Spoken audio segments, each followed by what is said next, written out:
Okay, so 4 million just finished. That's 128.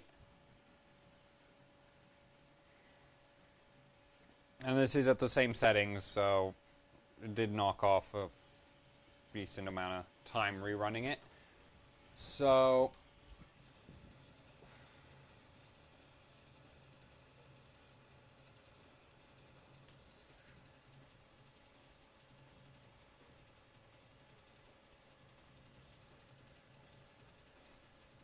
live yet? Okay, it's okay, at least it's running again. So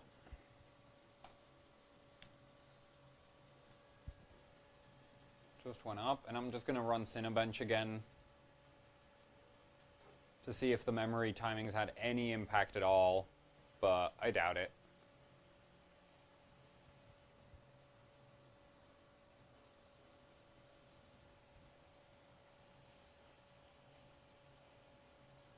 I think the best we've seen so far was 519, so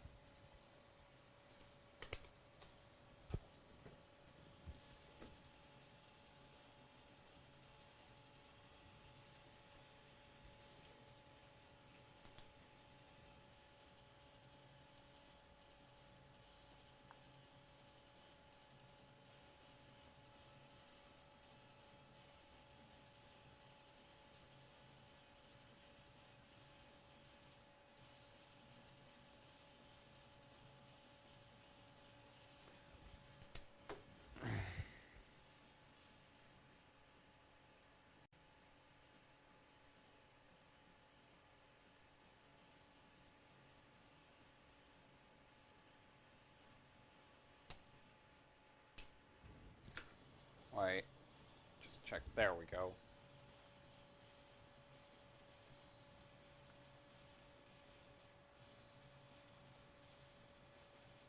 I need to figure out how to do those voltage measurements. I think I'm going to do the same way. Yeah, so 513. Okay, you know what? Time to do some checkups on how the board actually performs. So I'm going to go, and right now it's on high LLC, so where did my probes go? Great, those keep disappearing. There they are. So let's see. It's set to do 1.525. So let's see if it actually delivers that when I put Cinebench on it. So, oh great. These are tangled as hell as always.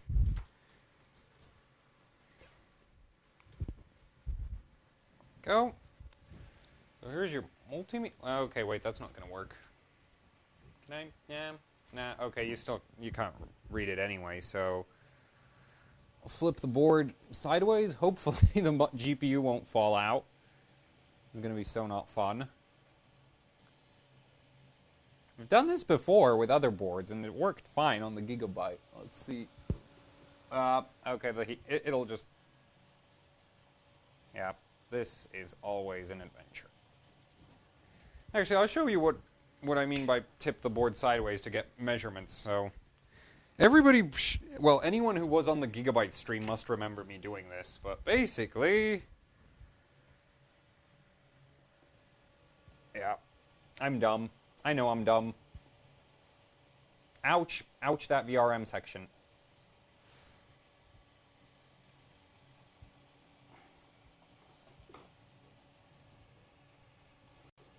Hop. Oh, it's not falling apart. That's incredible. I should have done it with this off. Go. Huh. It's not disintegrating. I should have gotten a smaller GPU for this. So here's your...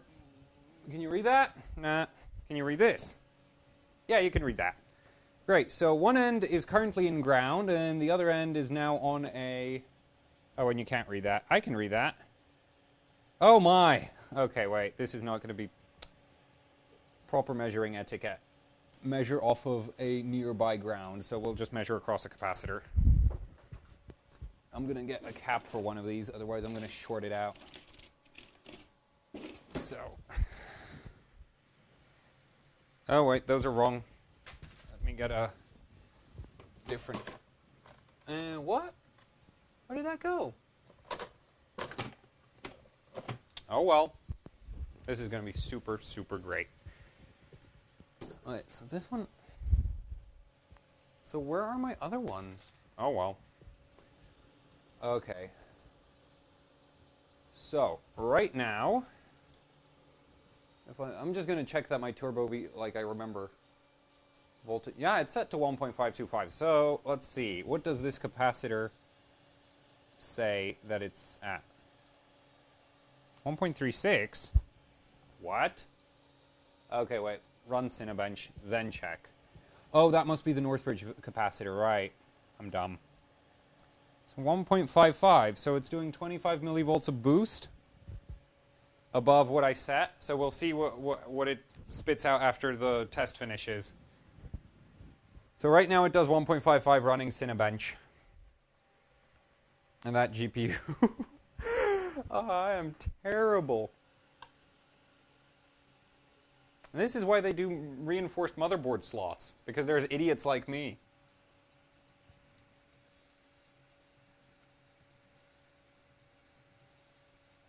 I should have really used a different GPU for this, but I don't have anything smaller. Do I? Oh, right, there's the GT7. Actually, no, that's technically... Right now, the GT710 is not smaller because I've been using it for experiments with Peltiers. So that's actually one of the heaviest cards I have right now because there's a water cooler hanging off of it.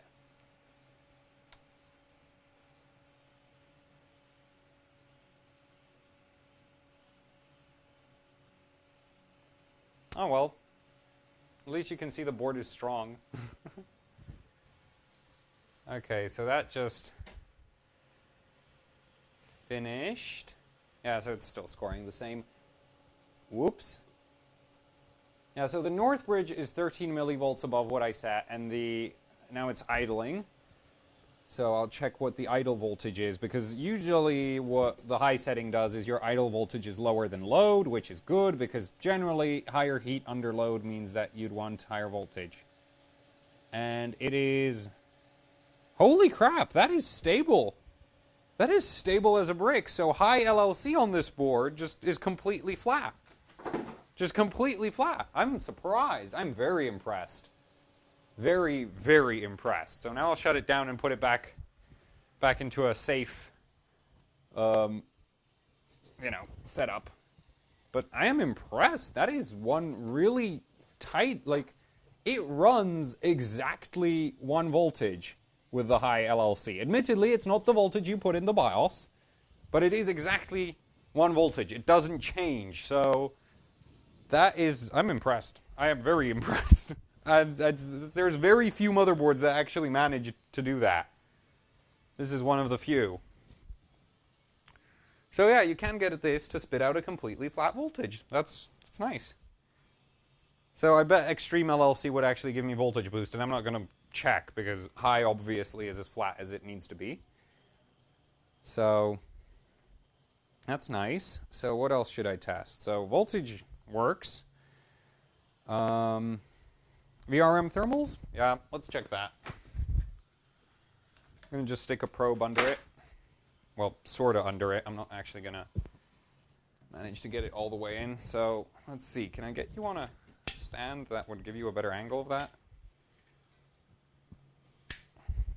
If I actually had 2 working cameras, that'd be amazing, wouldn't it? So basically, VRM heatsinks right there. I'm going to stick a probe slightly under it, and because it's held in by push pins, I can basically just lift it off. Let's see.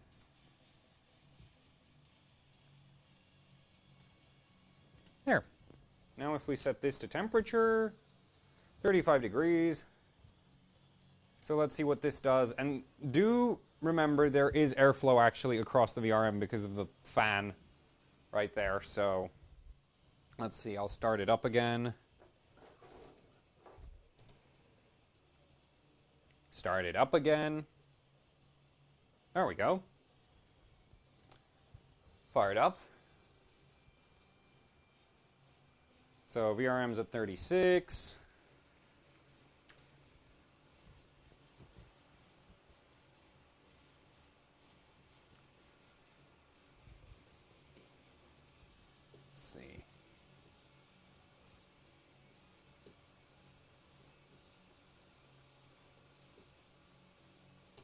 You know what? I might end up sticking the 9590 in it if it doesn't get too hot. So where's Cinebench?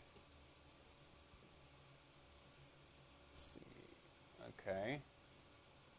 So I'll just have this hanging off of the edge so you can sort of see that it's running.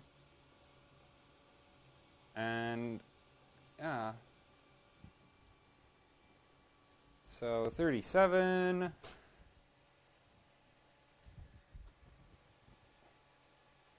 That is surprisingly cool.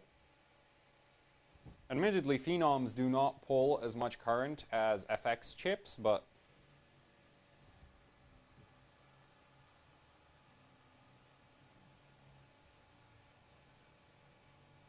yeah, that is not that hot.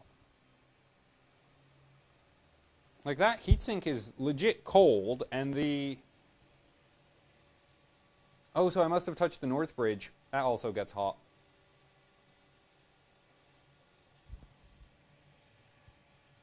Yeah, the PCB in that area really isn't that warm. That's surprising.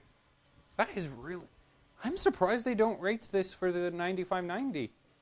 Because look at this, like, look at that temperature reading, right? That's 40. It's doing 40 degrees. Oh, well, I guess I'll just slam it with more voltage and see what it does then. So, 1.6? Which is actually the danger, that's approaching the danger zone for phenoms, but whatever. Yeah, so, same score as always. So, let's see, 1.575. I should still be able to cool that. And let's run that.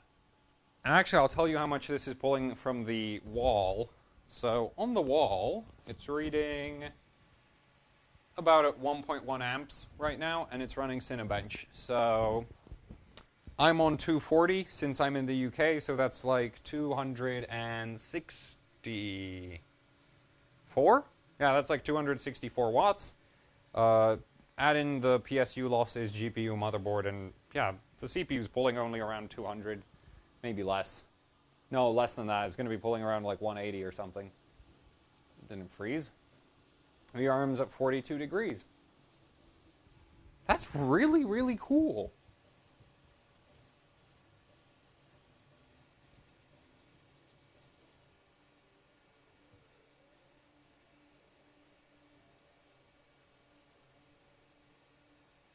$43. What the hell?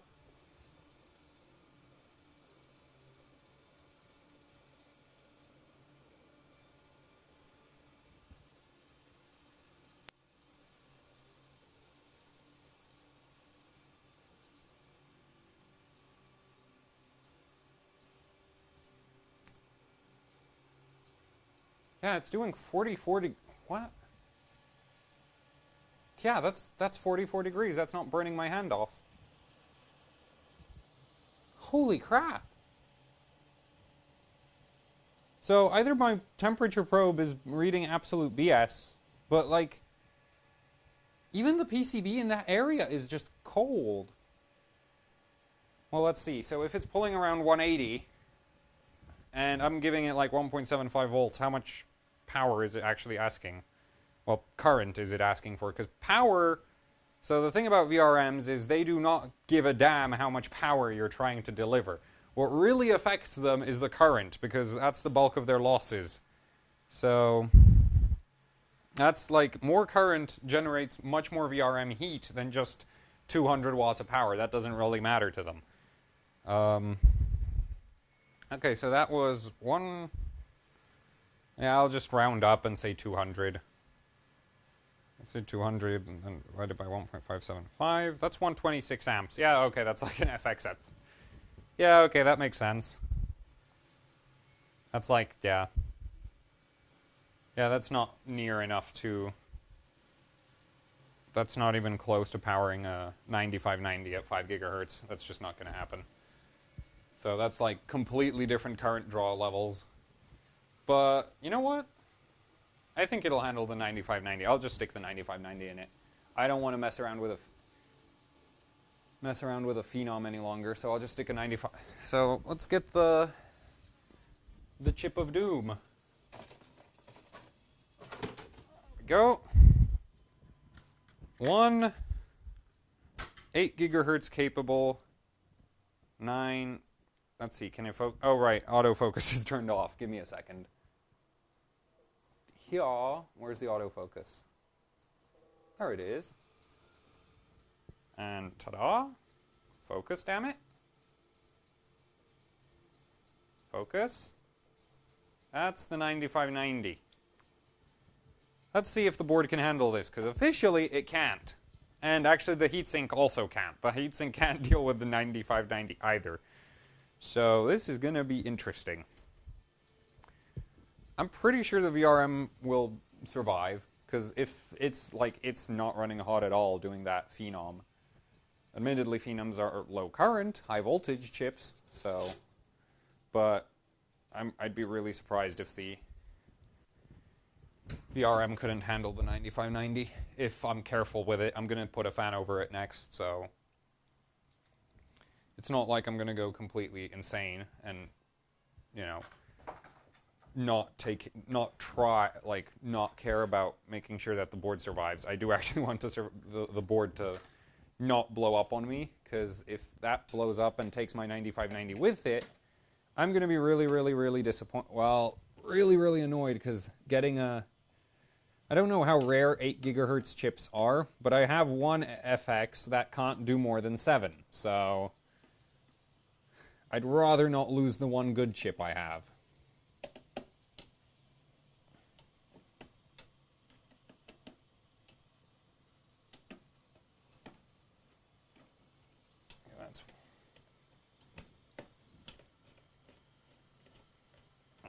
There we go. That's the heatsink coming right off. And now I'll have to clean up the gigantic mess of thermal paste. Up.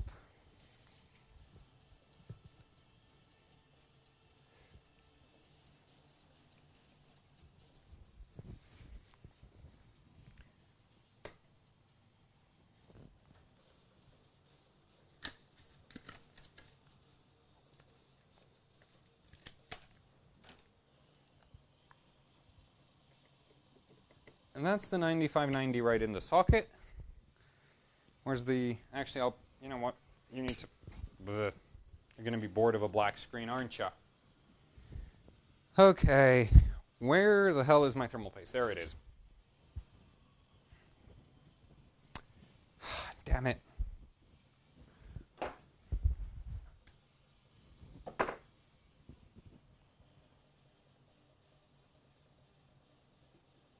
Go.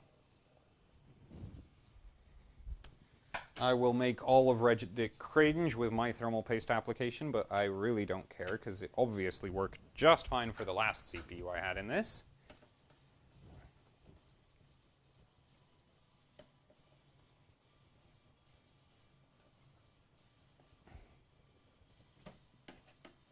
So, let's get this down. And first I'm going to try the FX95, like I'm going to go into the BIOS and underclock it first things first.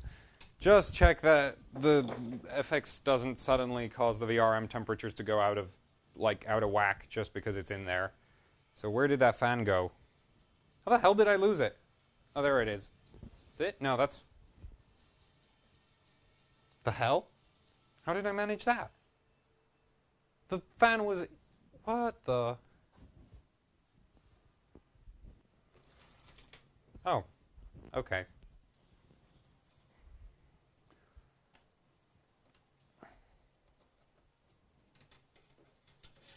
Up.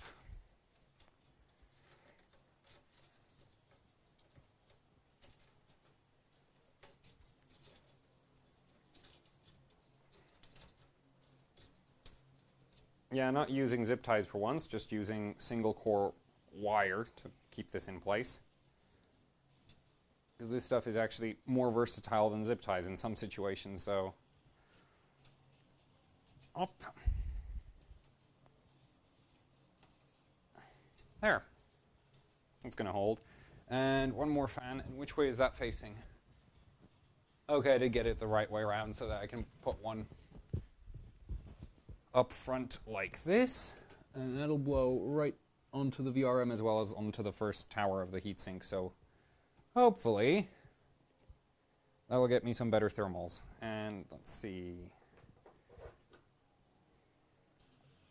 And I'll put the probe back in. Whoops.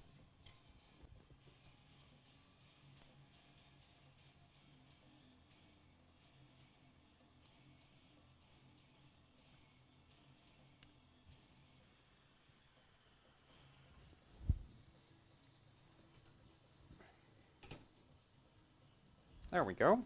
And power. There we go. There we go. Fan spinning. Let's see how long. New CPU installed. Okay. F1. VRM thermals right now. It's 37 degrees and falling, so it's all good. I'm not going to try run 47, so I'm first going to default this. Yep.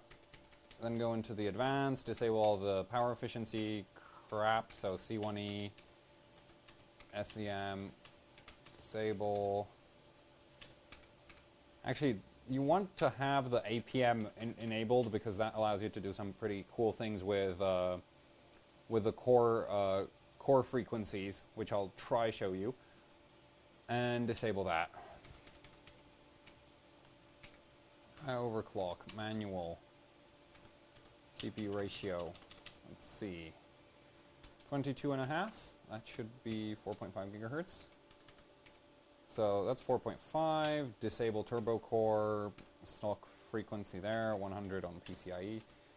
Memory, I'm gonna run 1866 for now. Nah, I want to see, okay, 2400. I'm gonna see if it can do the 25, yeah, so that's the, give me a second, the overexposures.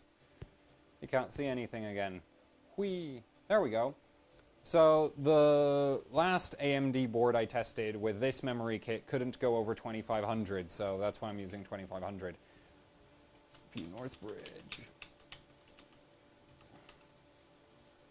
And I'm going to keep the Northbridge frequency low because the next divider up is, well, that should work, but I'm not sure if it will.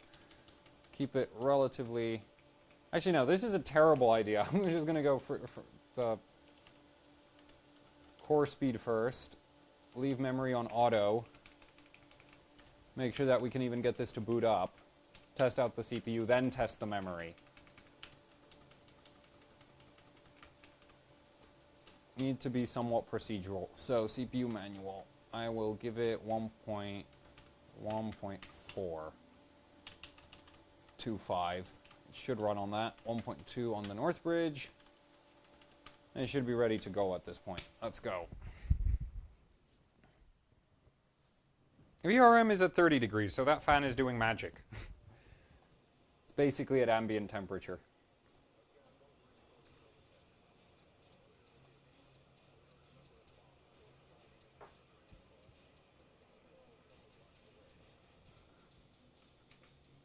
Windows 7. Autofocus is blowing up again. That's lovely.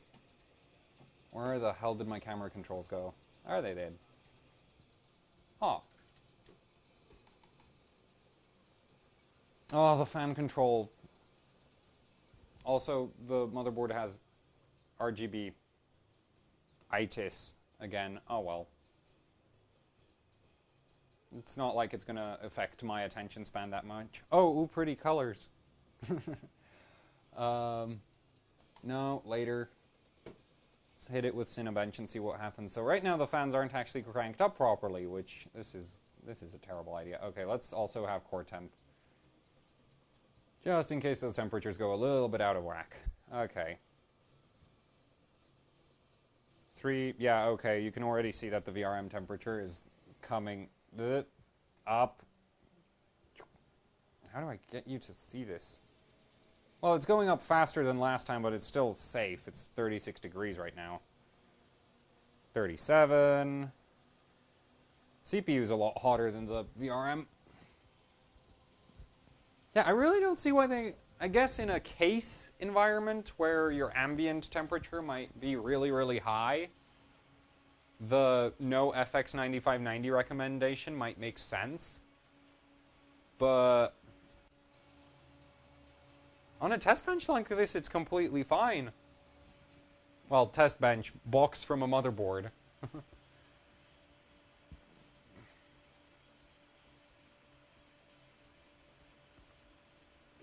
Okay, so let's see if I can... Nope. So you know what? I'll just use Turbo V Core from here. So, let's see. 1.5 volts.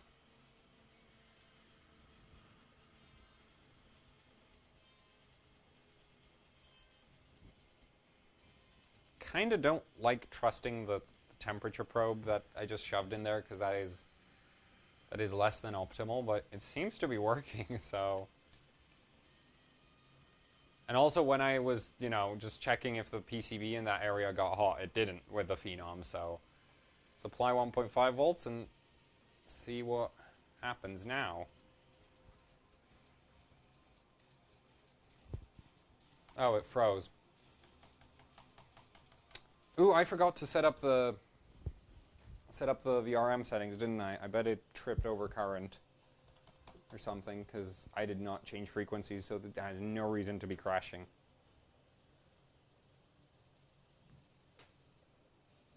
Okay. Well, this time I'll at least properly configure the BIOS.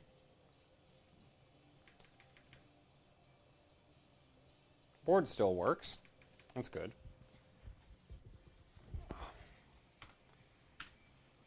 Da-da-da. Get that back to advanced mode.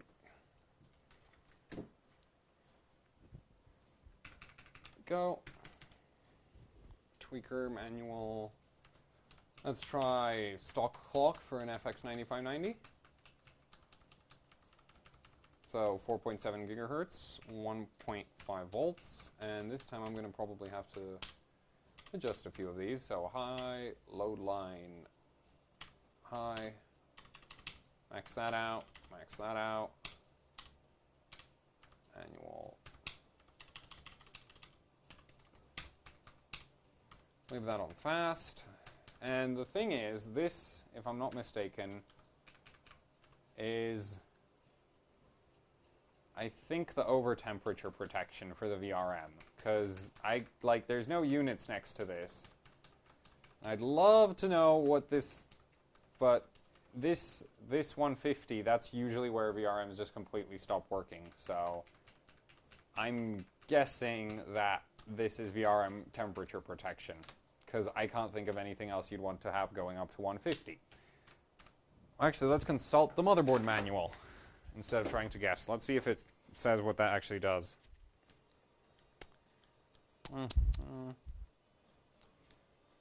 Nope, nope, nope. It's not what I want. There we go. Wait. CPU current capability, spread spectrum. Oh, come on.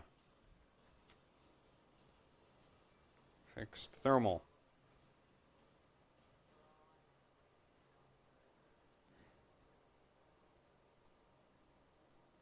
Okay, yeah, so it says higher temperature provides a wider CPU power thermal range and extends the overclocking tolerance to enlarge overclocking potential. You know, if there's one thing I would never turn off, it's VRM over temperature protection.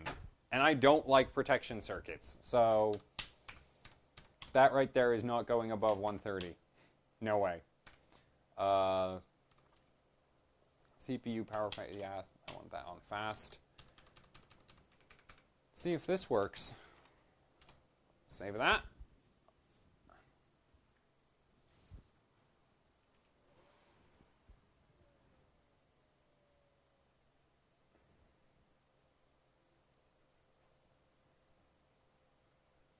Oh, wait. Fan control. Give me a second.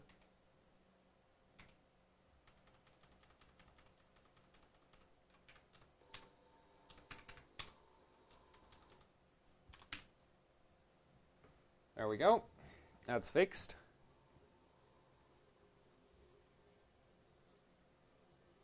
So the reason why the 9590 is not supported by a lot of motherboards where you can overclock the 8000 series chips to like 5 gigahertz, it's because the 9590 is specifically binned to be a leakier CPU. So basically for any given voltage and frequency, the 9590 will pull more power than all of the other 8 cores, which is just lovely. Actually, it'll pull more current as well as more power overall. So it is literally the CPU designed to not be efficient.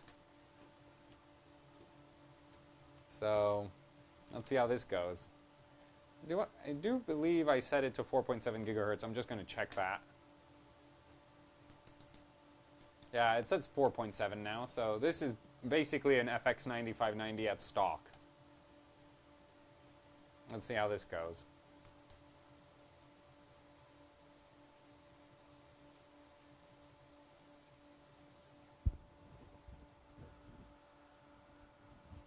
I think that giant fan sitting over the VRM might be cheating, because it's still not getting anywhere. Like, I think it'll max out at around 50 degrees with the current settings that I put in. Also, it does look like I managed to trip the power protection last time, because it just froze up last time. So, though it could have maybe, no, it couldn't have voltage dropped because I literally just gave more voltage. So yeah, okay.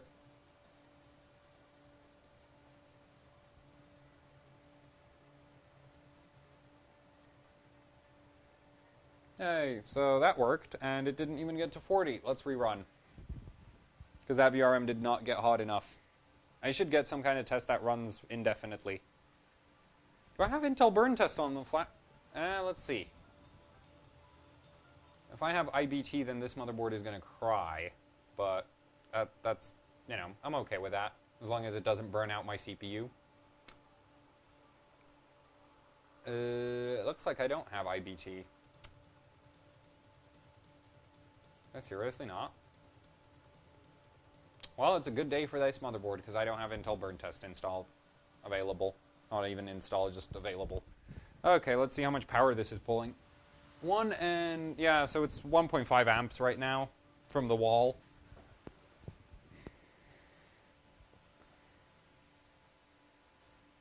So a good amount more power than the Phenom was doing, even with the overclock. So, no thanks. Let's see.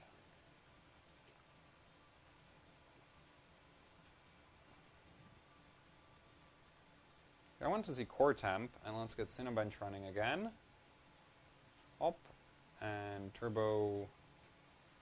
Let's crank this. Nope. Wait, can I do the... Oh, no. Okay. But I do have one other piece of software that might be able to do this. So, nope, not this, damn it. Screw you, Windows. This is what I get. Like, I installed the... This isn't a fully set up installation of Windows because I installed it like 2 hours before the stream started. So I didn't have the time to clean it up properly. What did I want again? Right, PS check, so this thing.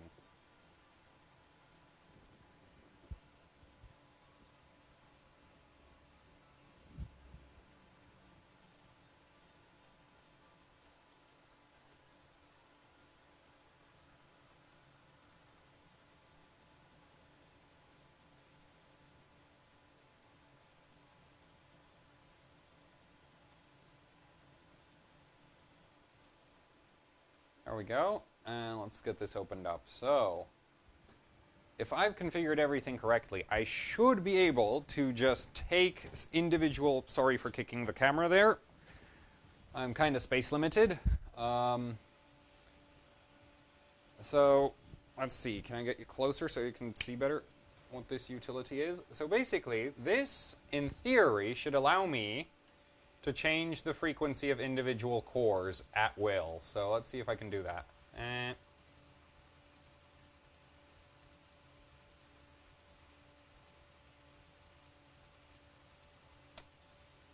And I've never figured out how exactly this is supposed to work.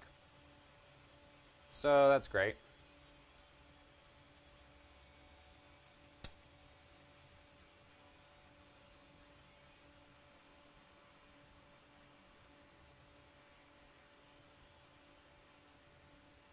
Okay, so I can force it to downclock. I want to... Okay, so I can pull up 2 cores, so you can see 4.7, 4.7. So if I want... Okay, so I can't go that high, but let's see. If I combine this with Turbo V Core, should be able to get a higher frequency range out of this, so... Just... Okay, wait.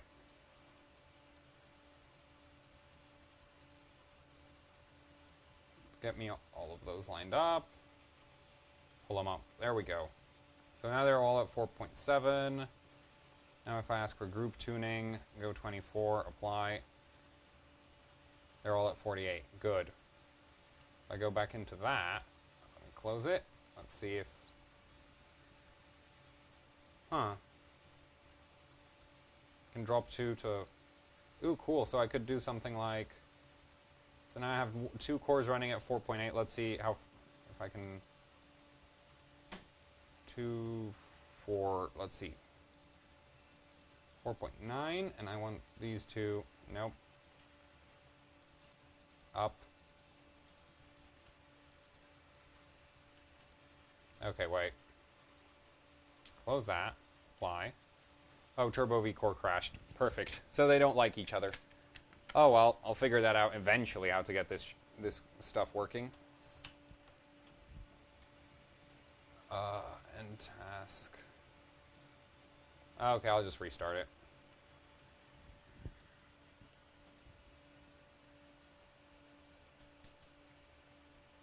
Actually, I wonder if this has single core mode. I bet this does.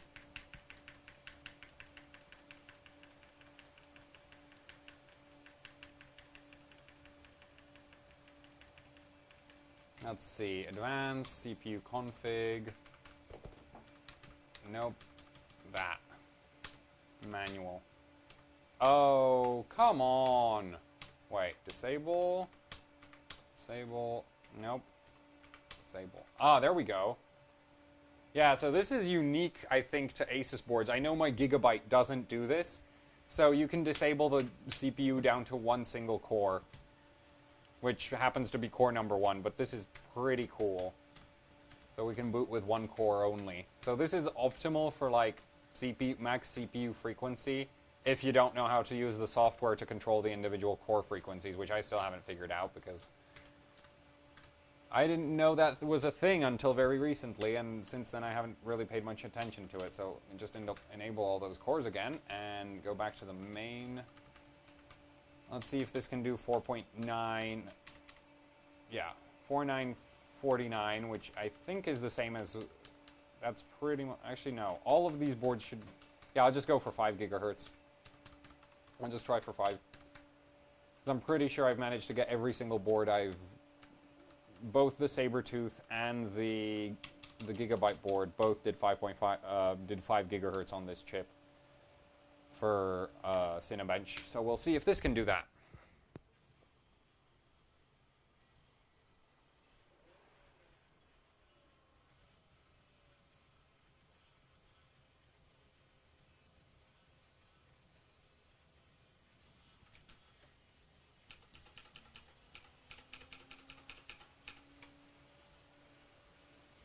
Let's boot.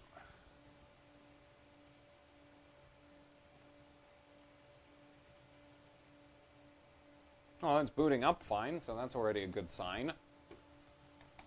Now we're going to get the magic smoke. Hello, mouse? Earth to mouse? Okay, mouse picks up. Good.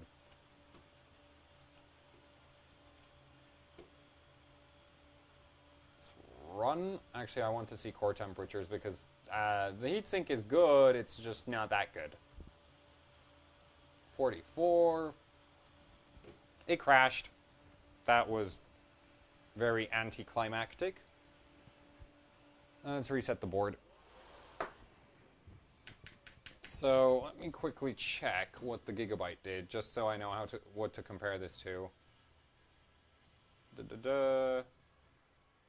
You missed the. Please, okay, I made it. So the gigabyte. Okay, yeah, so it did 50 megahertz less than this. So that means this setting. Yeah. Okay, let's see if it can do this.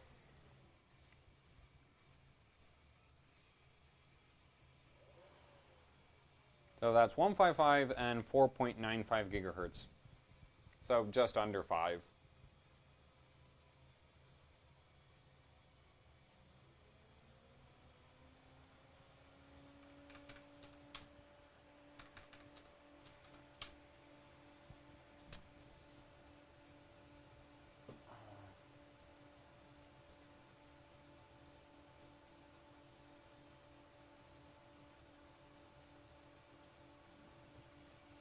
Did it just freeze?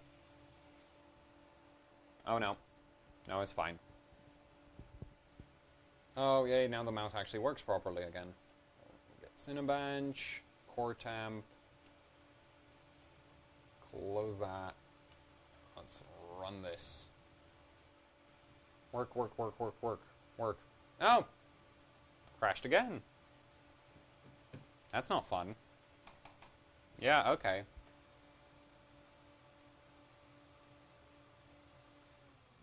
And this is on the high LLC setting, so it should be completely flat, and it should actually be running more voltage than the gigabyte, because that gigabyte, I was running it exactly 1.55. Okay, let's see if I can try to get the VRM to run a little bit cleaner.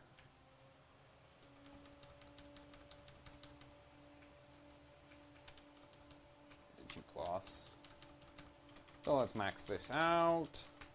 Max that out. I'm not going to run higher LLC settings, because if the highest setting was doing flat on a Phenom, it should be doing flat on this. Can't give it more current allowance. So let's see if this will work.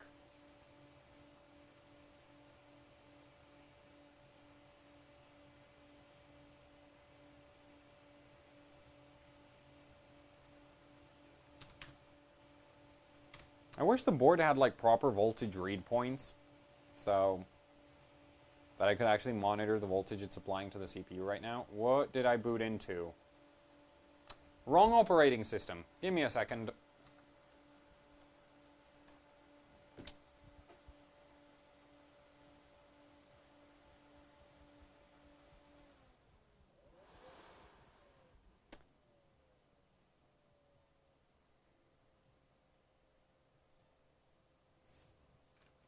Yeah, okay, it does look like it is. It's unsurprisingly looks like it's weaker than the Gigabyte, but admittedly this is also cheaper than the Gigabyte on a weaker chipset than the Gigabyte. Well, the chipset has nothing to do with maximum overclocks, but let's see.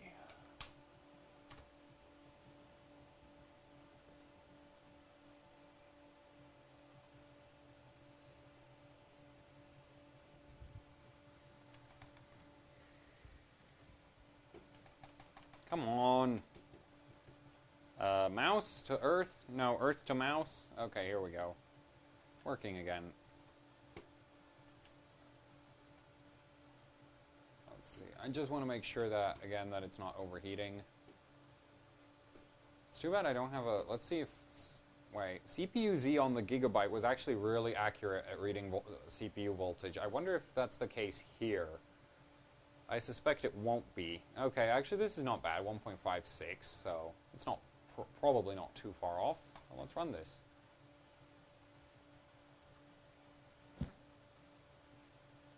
Needs more... Oh my, so apparently it's dropping a lot. So apparently we're losing... So that says 1.536, so apparently we're losing 20 millivolts going under load. Which I kind of don't trust, considering that I'm, like, the digital multimeter measure, the measurements I took showed the board being completely stable, but different CPU, different current demands, and maybe the LLC can't actually handle the 9590. whereas it could handle the Phenom, but I guess I'll just bump it up by 10 more millivolts, see if that helps.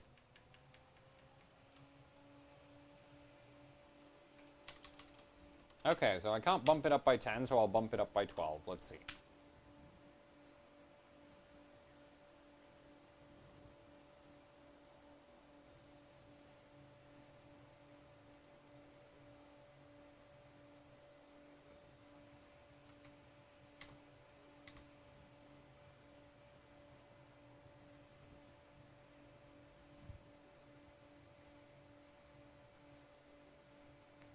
The board does have an extreme LLC setting, but knowing previous extreme LLC settings, I don't want to run it because it's just going to spit out random voltages.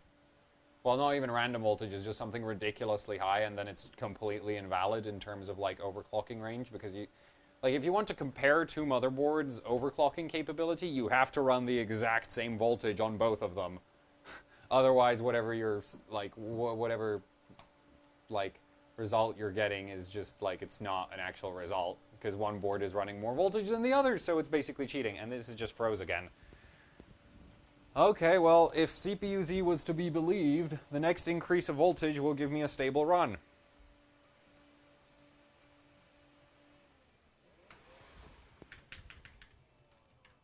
But I sort of doubt that, because this is way too unstable even now, like.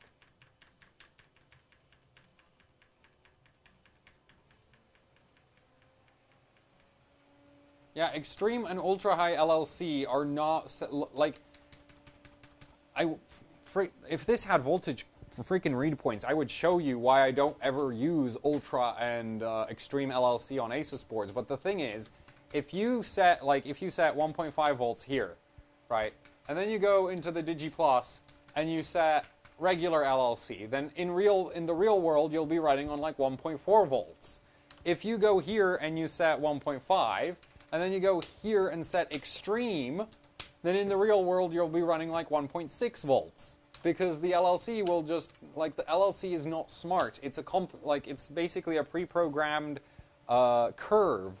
And that curve will compensate for a perceived drop in voltage based on how much, like, it's basically a increased duty cycle by X based on current demand. So if you put a really high LLC setting, what it'll do is for a given current demand, it'll raise the voltage. And extreme usually will just give you, like, whack tons of voltage. Way more voltage than you actually need to get the voltage that you set. So I'm going to give it 1.75. Okay, let's give it 1.68. Hopefully that'll work. And if that doesn't work, then I'm going to have to give it more voltage. And if I keep having to give it more and more voltage, then the board's just not that good.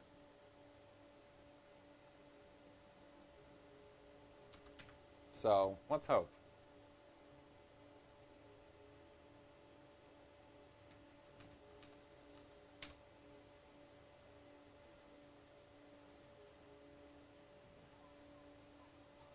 I should have really soldered some freaking voltage probes to the board.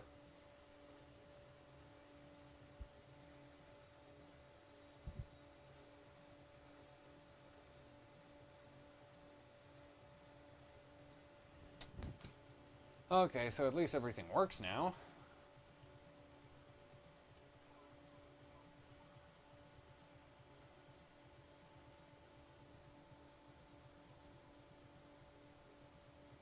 Yeah, so now it's saying it's 1.57 idle. Oh, this is lovely. And it's still not stable. I really want to know how much voltage it's giving that freaking CPU. And this is why I like when boards have voltage read points, because I can just stab those and it'll tell me exactly what voltage I'm at, instead of having to rely on software that reports what the voltage controller thinks it's doing, and the voltage controller barely knows what it's doing ever. And the other thing is the voltage controllers on different boards are all differently calibrated, so basically voltage settings on one board are not even remotely similar to voltage settings on another board, unless it's the same manufacturer. For a given manufacturer, it's pretty consistent, but across manufacturers, it's just completely all over the place. So, that's lovely. It's still crashing. More voltage. Let's see. It could also be that ASUS's tiny little capacitor bank is having a hard time dealing with the 9590. Basically it's either dropping too much voltage or it's too dirty. Either of those will basically lead to you needing to set a higher voltage. And really, setting a higher voltage because it's dropping doesn't really count as having a higher voltage because it's dropping to the lower one. But dirty VR, not clean voltage, not having a clean voltage, that basically is the only way a VRM is going to be inferior, other than the fact that if it's not powerful enough, it can catch fire. So, yeah.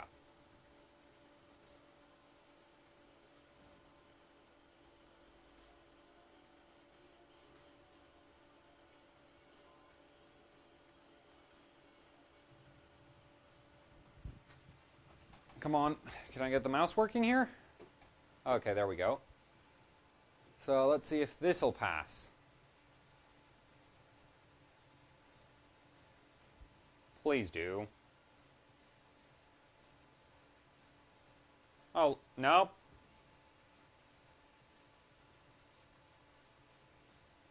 Yeah, okay, still not passing. I am really, really interested in knowing what the voltage actually is at this point, because this is just beyond me. Because if it was flat, and the VRM was reasonably, clean in terms of actual power delivery, then right now it should be passing Cinebench just fine. So the fact that it isn't is rather odd.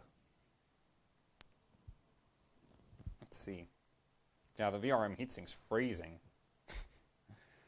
Well, if nothing else, the VRM seems to be extremely efficient because it doesn't get hot at all.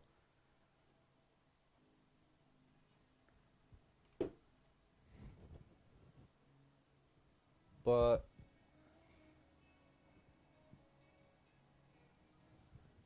really, what is with that?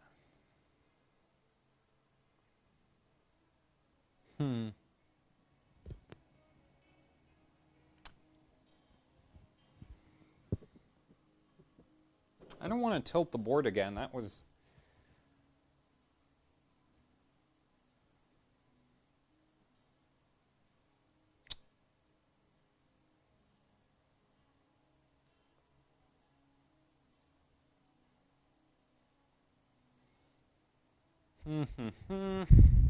How should I do this?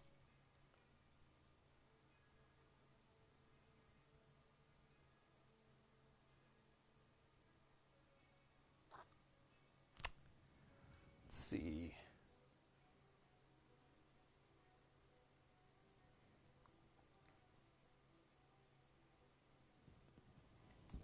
Oh, well.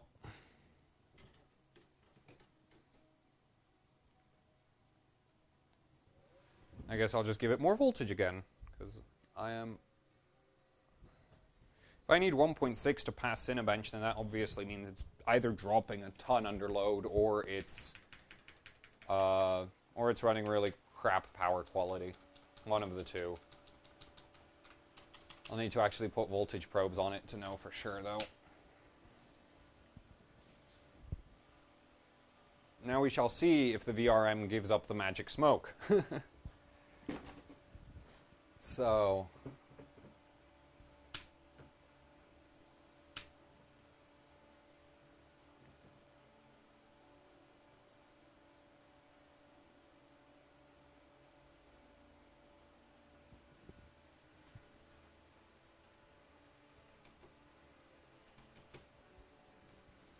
Mouse, could you please... There we go.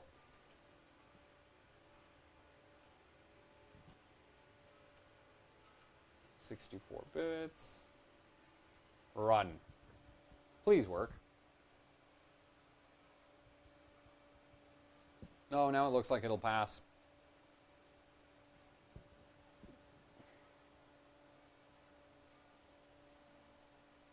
So I guess it must be dropping like 50 millivolts under load. Oh wait, it's still not passing. Holy freaking crap, board!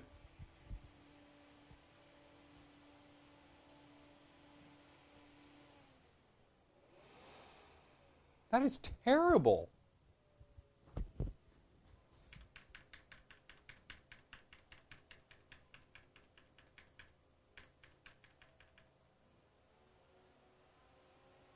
Like, seriously, at this point it should be passing no problem. Oh well, somebody said run ultra high, let's try ultra high. I doubt it's going to help at all at 1.5. I doubt this will even get into Windows, but let's see.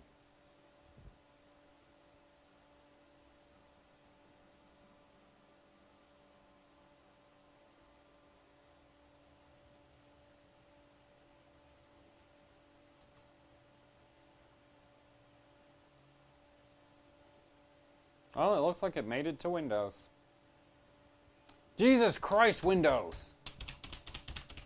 No, I do not want to check the file system. The file system is fine. Ugh.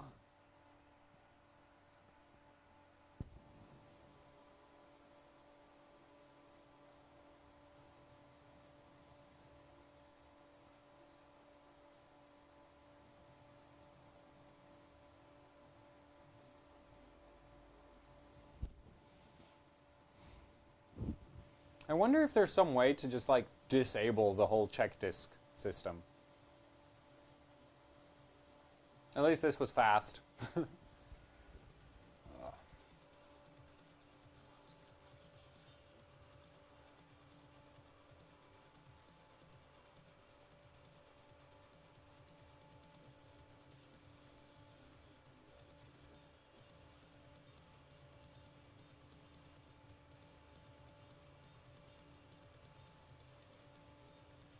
Please wait while your computer restarts. Somehow I think it broke. So I'm going to restart it for it. And now I'm going to blow up my Windows install, and I'm not going to care because it wasn't really a miracle of a Windows install anyway, so.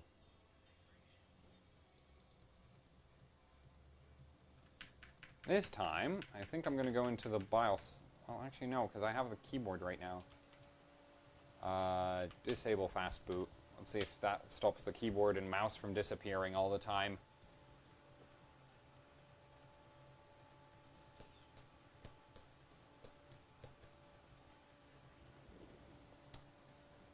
Okay. Let's see if it'll make it into Windows.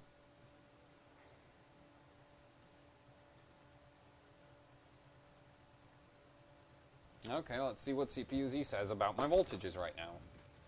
Come on. Move, damn it. Mouse. Earth to mouse. Anybody home? There we go.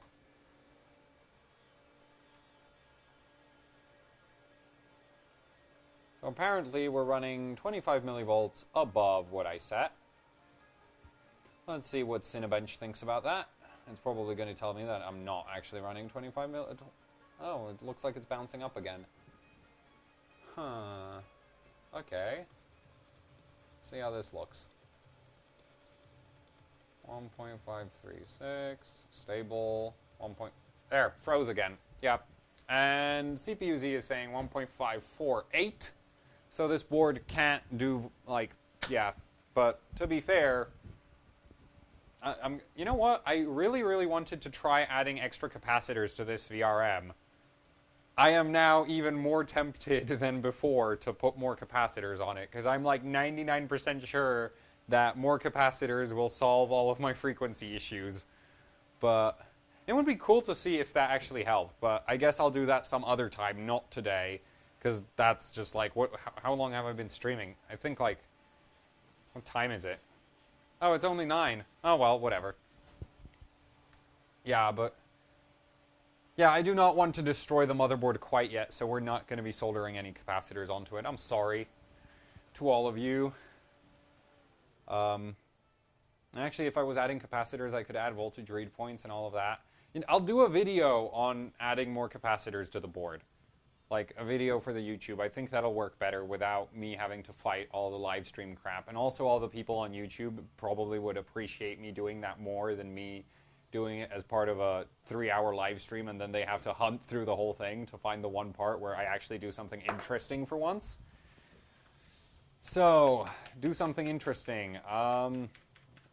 Get Cinebench to pass would be pretty interesting at this point, in my opinion. And I also want to do maximum RAM frequency. Because this...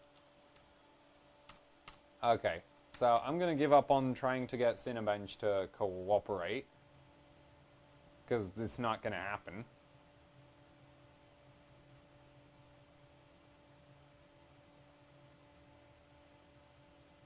Wait a minute. Give me a second. I want to check one more thing.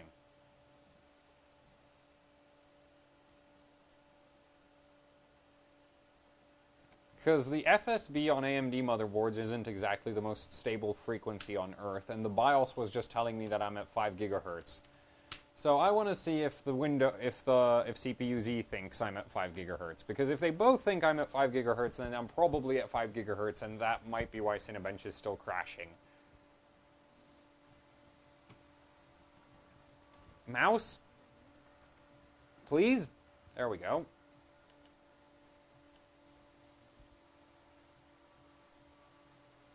No, we're not at... Well, okay, let's see. Turbo V Core. I'll drop it by a megahertz and see if it works now. So now we're at 4.94. Let's see if Cinebench passes. I really doubt that it will. But if it does, then, you know, I have some interesting things to do with the board. Passing so far. Now it's going to pass just fine, isn't it? Oh, no, it isn't passing. Okay, so now I feel less bad about complaining about the motherboard because it's obviously not capable of doing this. So, yeah. So, ASUS, less RGB, more capacitors, please. Thank you. That would be lovely.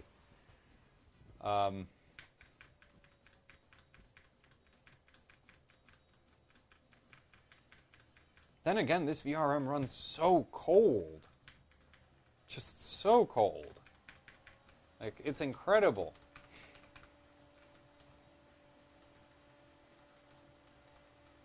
Like, the Gigabyte VRM, I remember, like, the heatsink on that and the entire surrounding area of the PCB, that was just hot. Really, really hot. And here, it's just, like, ice cold. So... And that was with similar cooling setups, so... I think, yeah. Obviously, VRM is geared for efficiency, not power quality, so... Whatever. So I'll drop it down to 4.5 gigahertz, and let's see how much I can do on the memory. I think I'll start off at 2400 with 1.85 volts, and we'll see if it can do, so 1.85.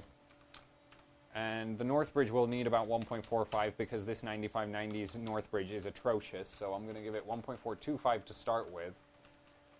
Let's get this RAM moving fast. So, DRAM timings, and I want 8, 12, 8, 28.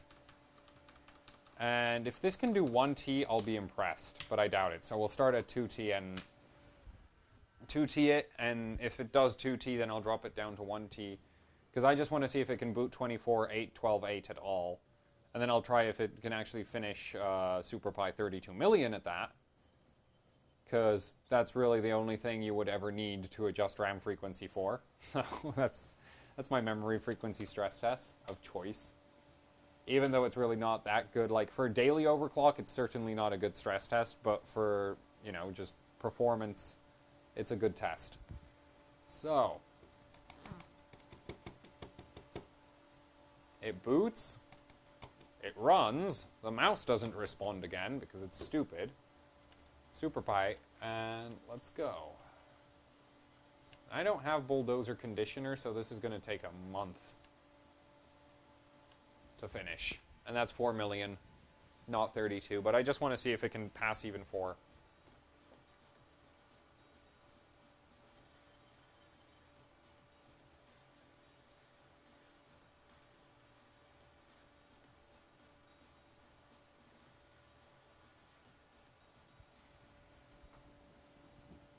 Oh, it froze.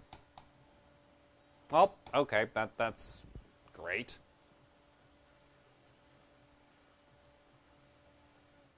I really had high hopes. Okay, let's see what it did.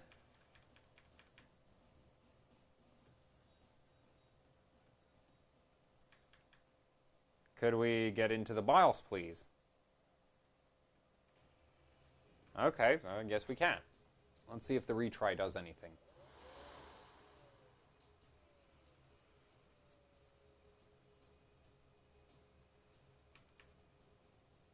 Oh, there we go. Now it's going to tell me overclock failed, won't it? Oh. Oh, now the retry button works like it's supposed to.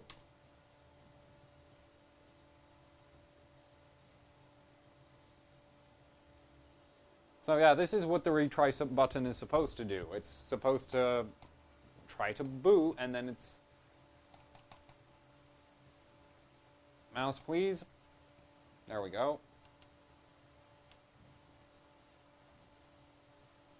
And let's do... You know what? I'll see if it can even do 1 million.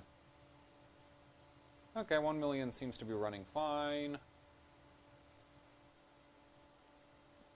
Da-da.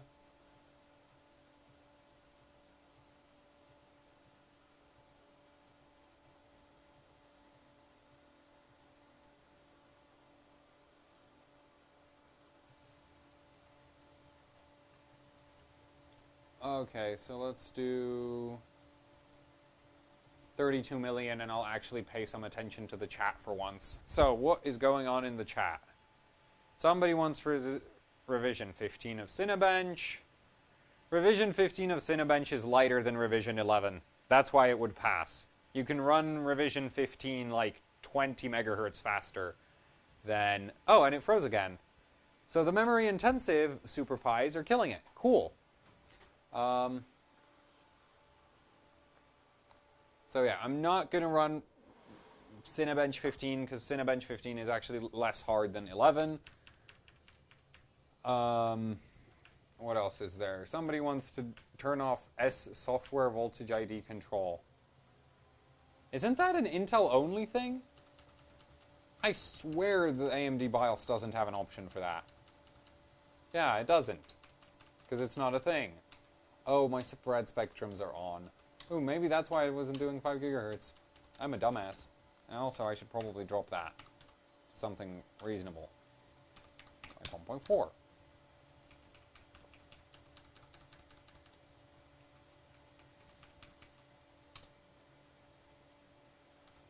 Let's see if that'll work.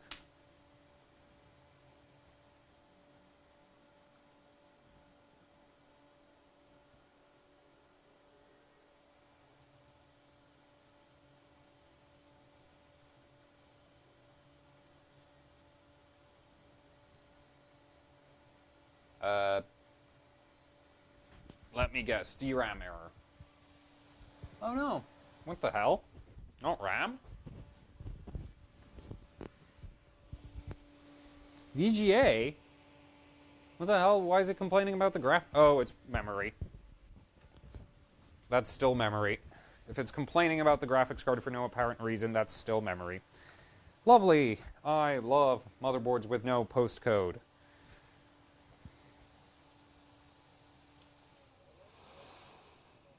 At least it has the retry button. Though, to be fair, I complained about the Rampage 5 Extreme being basically dependent on the existence of the retry button because that board would literally not be able to do anything without it. At least this seems to be mostly capable. Even if it, you know, doesn't clock quite as high as I would like it to on the voltages I would like. And that's a memory error. Okay, so the memory is still screwed up. That's fine.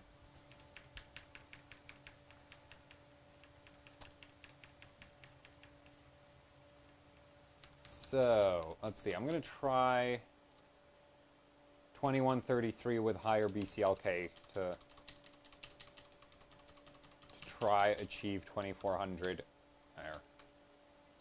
Drop that down so that it's at 4.5 again, and let's see.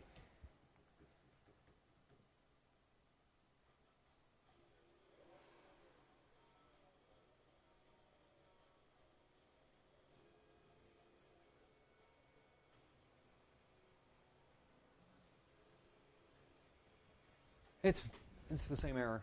Yeah, it's the same freaking error. Lovely.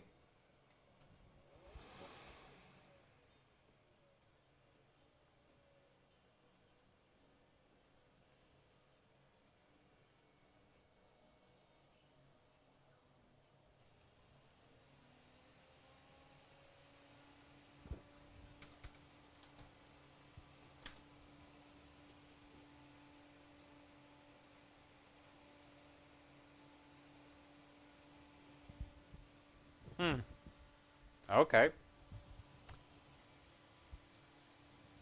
Jer keeps on loading the same error on me.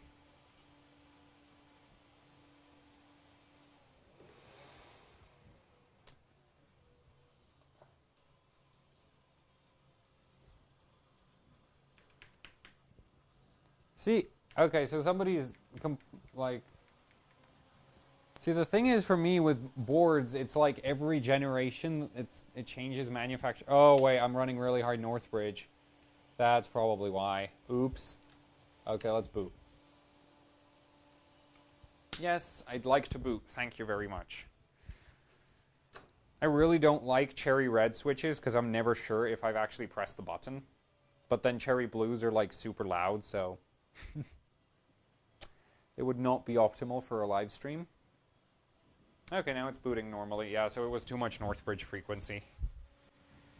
So the FX 590 is still just as bad as ever. So 2700 Northbridge doesn't work.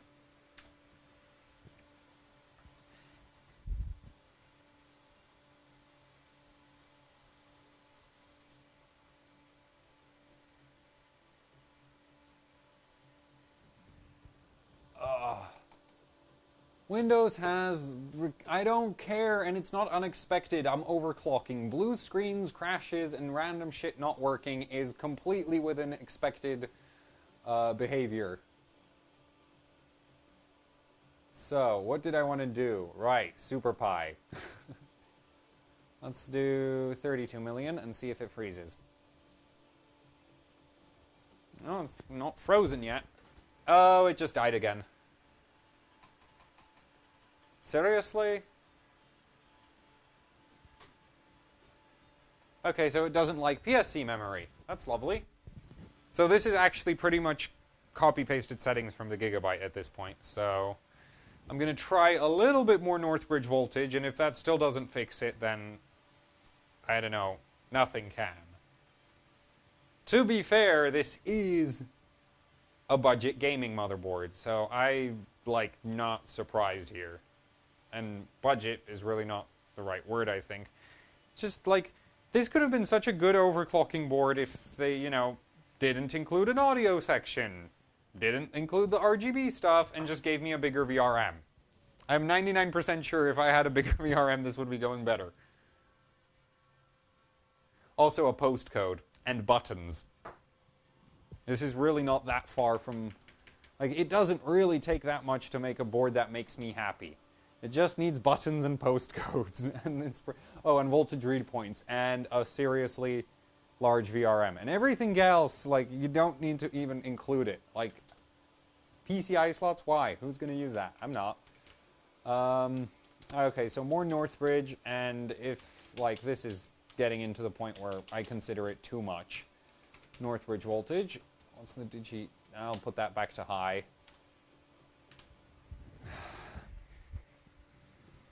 I'm not going above 1.45 Northbridge voltage because, like, the only ways I've killed, like, the few CPU, no, I've killed one CPU. No, two. No, I've killed one and destroyed the memory controller on another. So I have one CPU which only runs one memory channel, and one which is completely dead.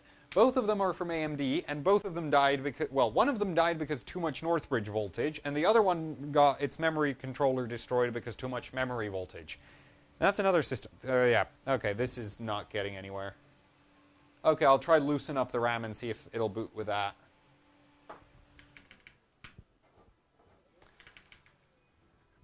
So.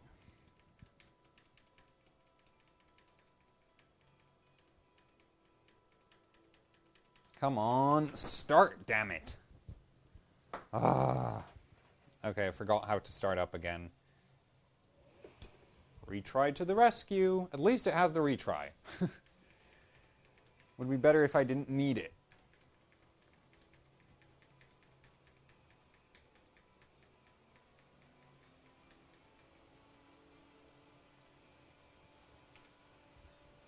To be fair, somebody commenting about the dead CPUs, I did not kill the 6800K, so that's a AMD A10, that's the APU. That's not really my fault. That's the fault of the ASRock motherboard I was using, because it decided to default the So I set the LLC setting to, I think, extreme, and it defaulted my Northbridge voltage to like 1.45 volts. And that basically ended up with the Northbridge getting 1.55 volts on air cooling, and that means dead Northbridge. So, yeah, that's how I killed my first CPU, because the motherboard was being stupid. So let's loosen this up. Drop 12, 9, 30. Let's see if it'll work with this. It has to work with some combination of these memory settings. You know, I was kind of hoping that this board would do well on RAM overclocking, because I really didn't think the Gigabyte was very good at it, but so far I am not very successful. And I am using the same kit of RAM with roughly the same settings. I guess I could give it a little bit more RAM voltage. Okay, well, let's see if the retry works. Retry?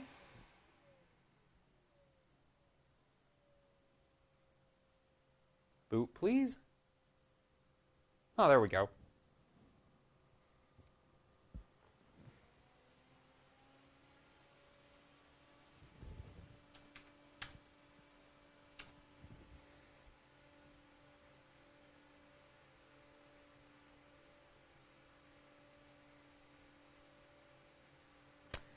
Thank you, Windows, for telling me something I expected. Mouse. Earth to mouse. There we go. I should really get like some cheapo mouse that like has no frills. Maybe a PS/2 mouse, because those would actually work all the time, unlike this, but whatever. Let's see, calculate. I want to calculate 32 melons, and let's see how successful that is. Oh, and it froze again. Okay, you know what? I'm going to try calculate 32 million with stock memory, with a lower, lower 2133 memory. And if that works, then at least I know that it's not some other part of the system that I've screwed up. Because that's also very, very possible. Because I am skipping steps everywhere I go on these streams. I'm not being anywhere near as methodical or slow or patient as I should be. Though, to be fair, I'm never I'm not patient in real life either. It's just there. It's not as that is important when shit doesn't work, because the only one to see it is me, and I can go like, "Oh, you're stupid." That's why it's not working. There we go. It's starting up. So 2133. Oh, and the CPU's underclocked again. Oh, whatever. I can fix that in the OS.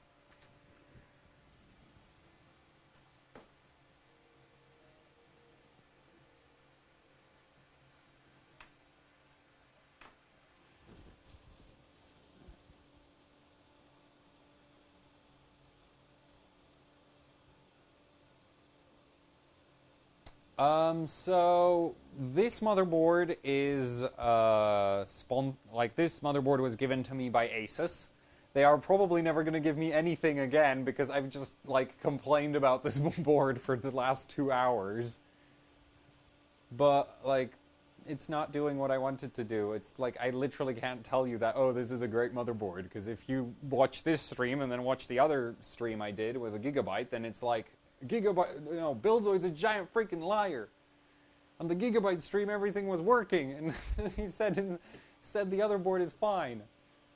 So this board is sponsored. I have currently my existence, I'm a student at university. My current existence is basically sponsored by my parents. And the deal with that is don't get kicked out of uni and we'll pay for your food, bill, like, you know, utility bills and apartment. And basically anything else I earn I can spend on computer hardware, as well as, you know, there's Christmas and birthdays. So those are where a lot of the hardware I have lying around is. So that's like, yeah, 6 years of birthday gifts converted into computer hardware. So that's for anybody wondering where everything comes from. So I do believe, yeah, it's 200 FSP, so 22.5, yep. Okay, so that's 4.5 gigahertz, and let's see if it'll run SuperPi. And it has to be at 4.5 gigahertz because if there was a CPU instability, I want to be able to catch it. Stable.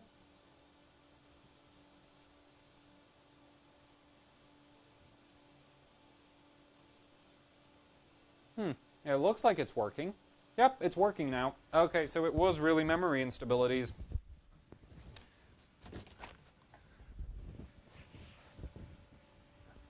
Yeah, it was the memory. Well. Oh, and there goes the whole system.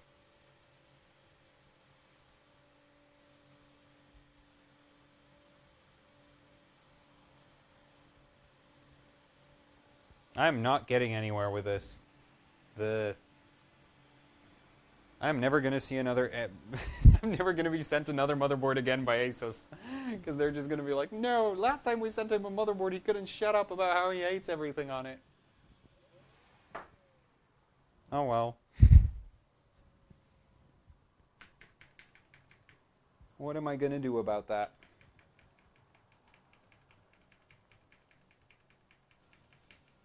I mean, to be completely fair, it's not a disaster of a motherboard. It's just my standards are a little high, and this motherboard is a little bit low.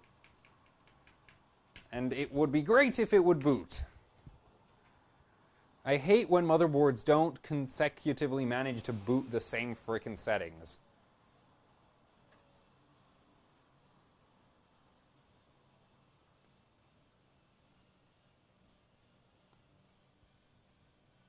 Seriously, am I gonna...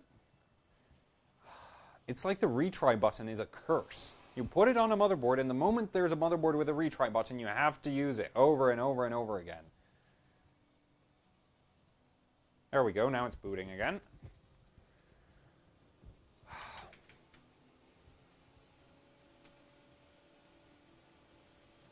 Okay, let's try 4.4. 2133 memory. I'm gonna slightly drop the Northbridge voltage. Ugh, my pronunciation is falling off a cliff. Let's see if this will work. I want to get at least one run of SuperPi, and if I get one run of SuperPi to work, I think I'm gonna pack up. Actually, no, we're gonna do an FSB test, and then we're gonna pack up.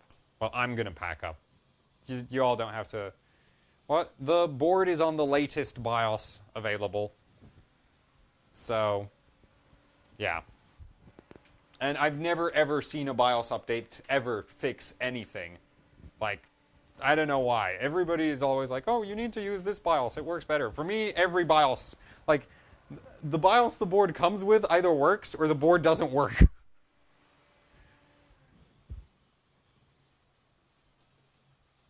It's like, when I start updating the BIOS, that's when I am truly desperate.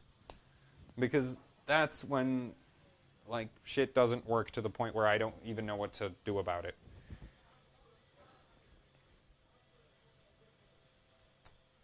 Let's see. Oh, and now I need to use the frickin'... Okay.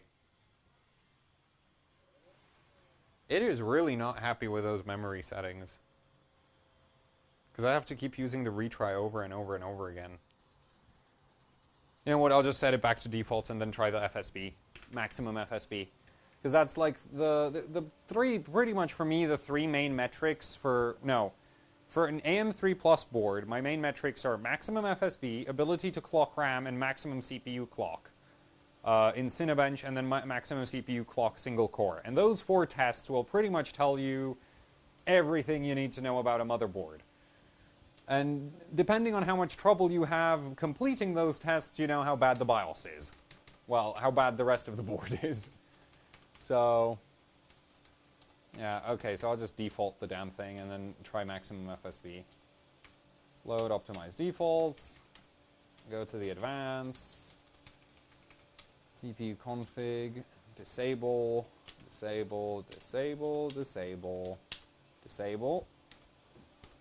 AI tweaker, put this into manual, drop everything as low as it'll go. And I'm pretty sure I should be able to disable that.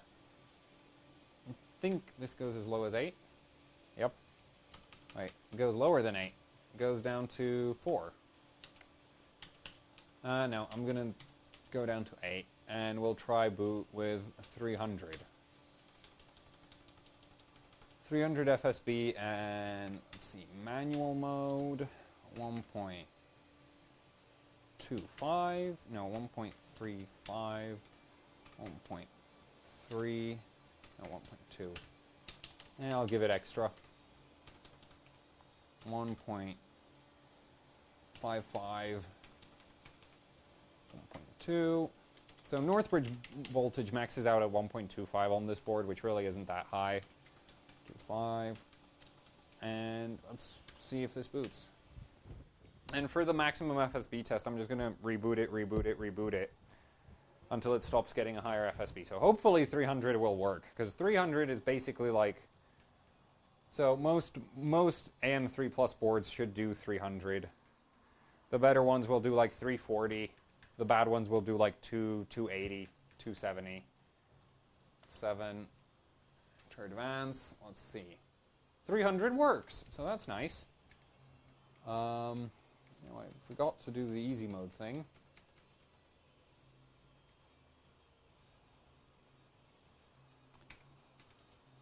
So somebody's complaining about...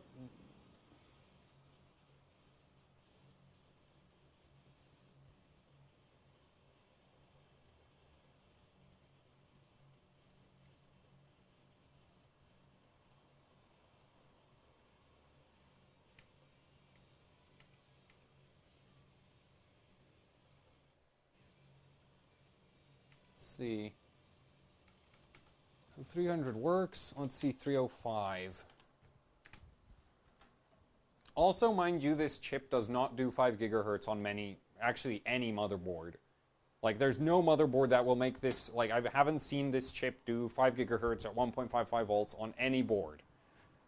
So, yeah, that's not a failure on this board's part. That's basically every board I've ever put this chip on will not be able to do 5. Without a lot more voltage than what I like to test for. Like, the chip will do 5 gigahertz on like 1.6, 1.575 or something, but I test for 1.55 because that's basically what you can set on every motherboard ever. And that just did not take those settings. So apparently 300, can I do 301? Let's see. The 305 did not work. And the board basically didn't tell me anything. It just, yeah, DRAM error and then gave up.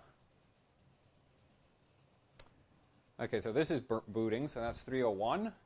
I think I'll take it up the rest of the way from the OS because I don't trust the BIOS. With the lack of the postcode, it's really hard to tell why it's screwing up, so I'll see if the operating system, by any chance, manages any extra range out of it. But I doubt it. And the reason why I test for maximum FSB on AM3 Plus motherboards is because there's a lot of AM3 Plus CPUs that are locked.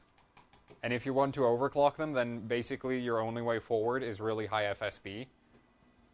So having a really high maximum FSB is really, really useful.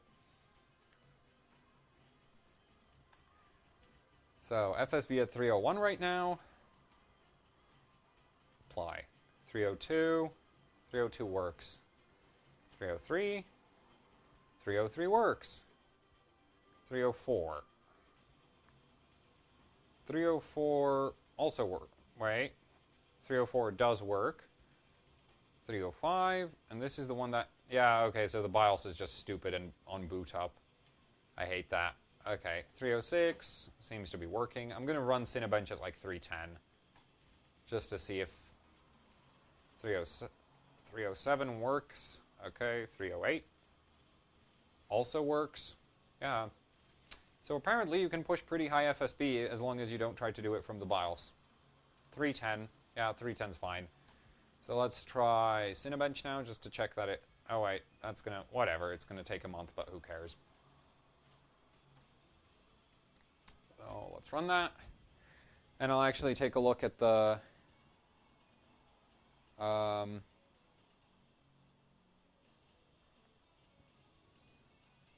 look at the chat for once. So...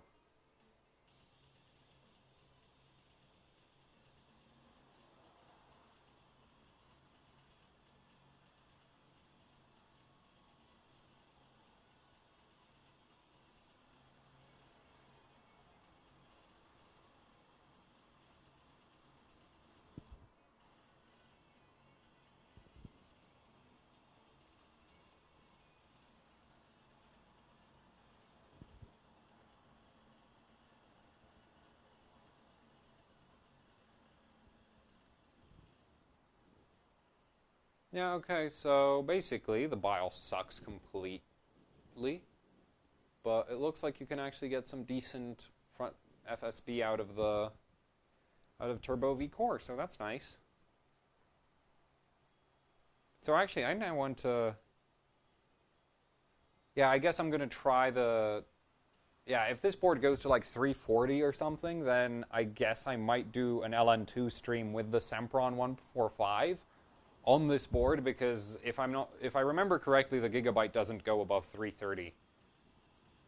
So if this goes higher than the Gigabyte, then this is the board I'm going to use, because I just need more FSB. I don't really care about anything else. Yep, so that finished just fine. And let's see, 315. Looks good to me.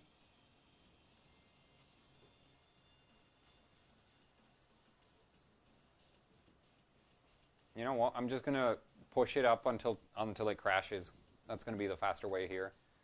320. Oh, that... Yep, okay, that killed it quick. Like, push it till it crashes. Increases by 5 megahertz. Dies.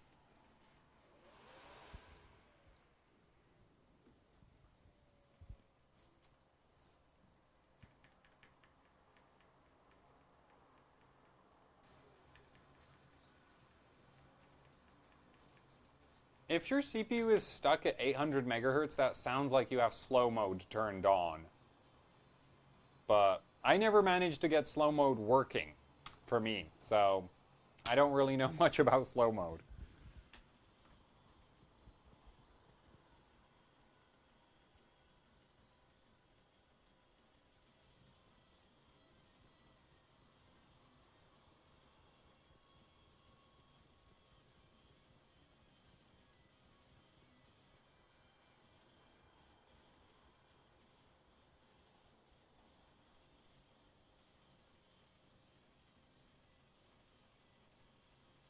Great, so now it's not booting again. Consistency, not a strong point of this board. But I shouldn't really complain, because I'm anything but consistent either, so...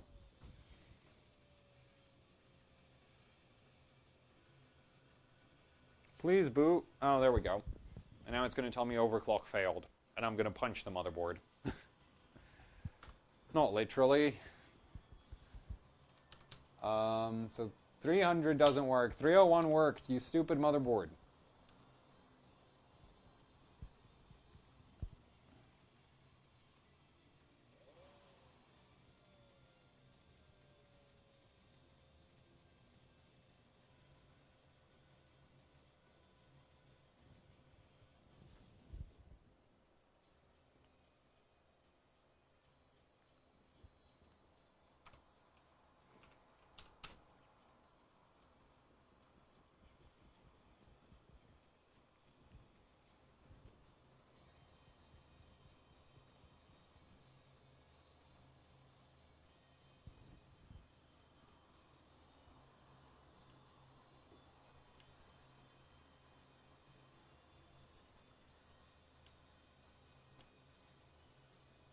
No, what did I click on? There we go. Okay. So 315 worked last time. Let's see if that can pass Cinebench, but 320 doesn't seem to work, so that actually puts this board below the gigabyte in every metric I can think of. However, you do also have to, you know, acknowledge that this is cheaper than the gigabyte board, so that counts for something, I guess.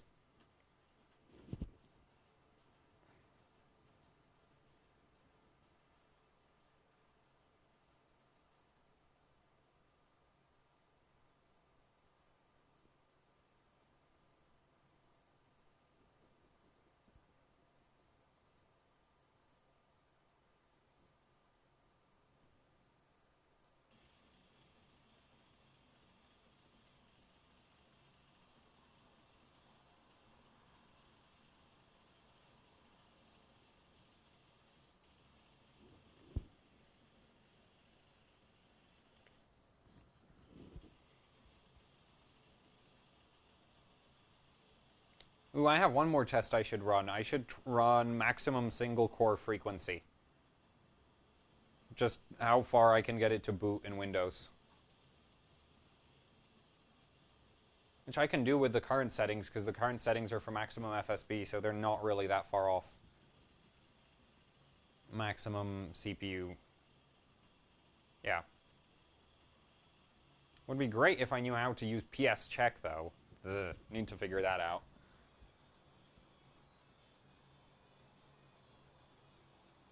Actually, wait, I have an idea.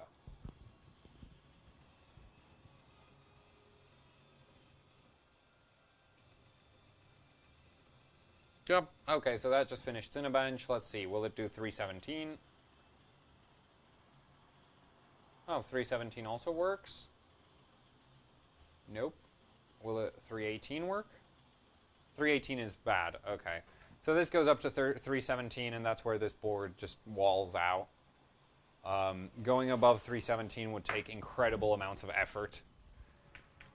So I'm not going to try do that. Also, I don't think I actually have enough voltages in the BIOS to actually do more than 317. So, yeah, so it walls out at 317. So that's normal for 9 AM3 Plus motherboard, so that's nothing disastrous. So 1.625 core volts, advance. Nope, this is all set up properly. What I want is core on off, disable, disable, disable, disable. And let's see if it can do, so the Sabertooth can do 5.25 gigahertz on the first core of this chip. The Gigabyte can do 5.22 on the first 2 cores of this chip, and the second core on this chip kind of sucks. It'll be interesting to see. I do not care about no overvoltage. See freaking errors. Motherboard, yes. Give me freaking Windows. So let's go straight to 7. And now we'll see what I can validate.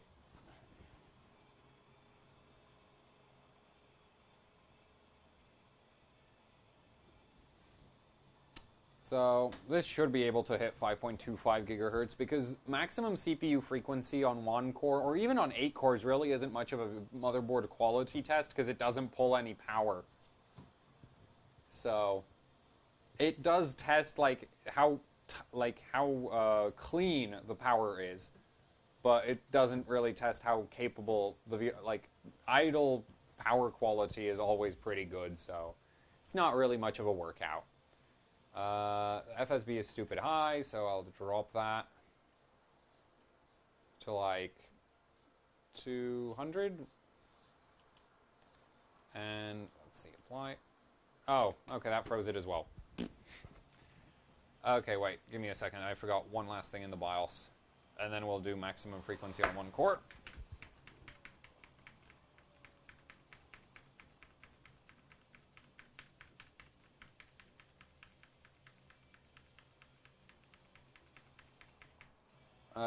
Yeah, I know about the shut up, motherboard. Okay, let's see. 26. No, 26. And 200. And actually, I'll start at 5.1, and let's see if this will boot. So this is a really easy test. I'm going to give it one half of a ratio, and then 1 megahertz on top of 200 more. Yeah, 2 more FSB, and if that works, that's going to be great. Okay, it's booting. Why am I not using PS Check? Because I have no idea how to get it to work. Like, what the hell? Why did it just shut down?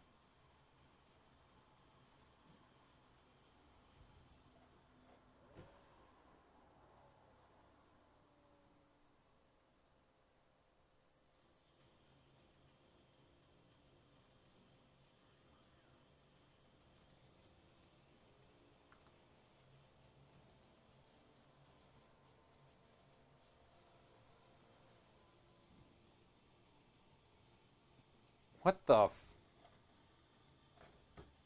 Okay, let's see if the safe boot functionality works, because I have no other idea how else I'm supposed to get into the BIOS.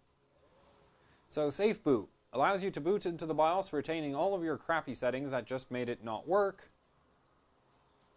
but gets you into the BIOS. So, that's nice. So you can fix everything that's broken. And apparently that doesn't work either.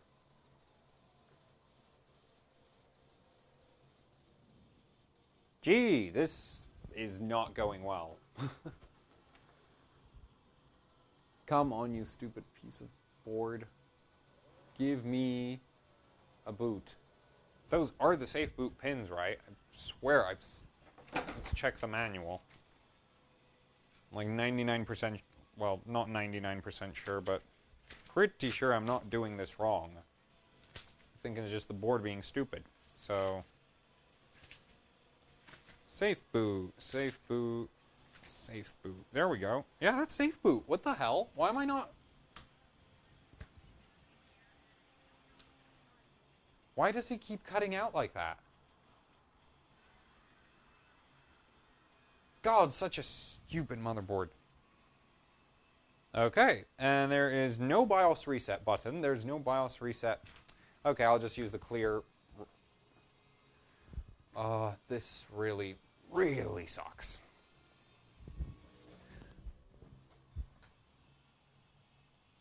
Though it underperforms, it's obnoxious to work with, and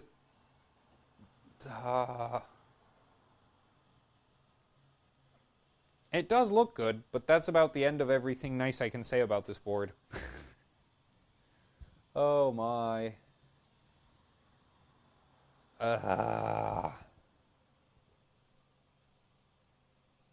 I literally can't get it to freaking start. Well, I don't want to wipe the... I could just pull the battery and wipe the BIOS that way, but... I don't want to do that. I want freaking safe boot to work. Stupid pile of crap. Like, safe boot is a really nice functionality if this was actually implemented by the looks of it, because it doesn't seem to be. It keeps booting into the BIOS, and I'm still getting that stupid CPU voltage error. It shouldn't be doing that.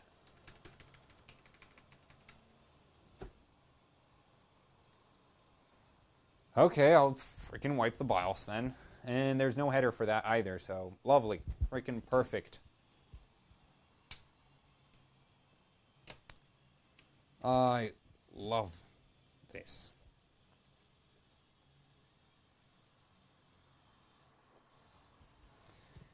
Okay, that's the power drained out of it. Wait for a couple seconds.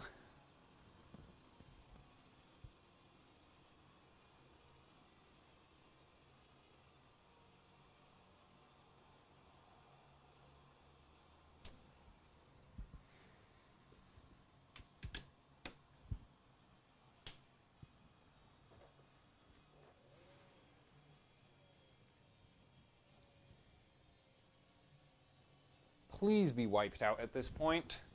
And the reason why I didn't have ignore CPU overvoltage is because I forgot that this board would complain about 1.6 volts, because the Gigabyte boards, they don't complain about anything. That's actually kind of terrifying if you think about it, because if you gave that the Gigabyte board 2 volts, it would just boot with 2 volts and not even tell you about it. But, like, I'd actually appreciate that, because that's my kind of motherboard. That's a motherboard I can get along with. Whereas this...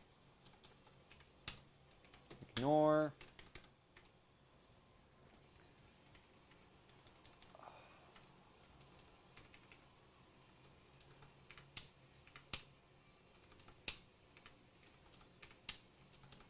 Disable. There we go.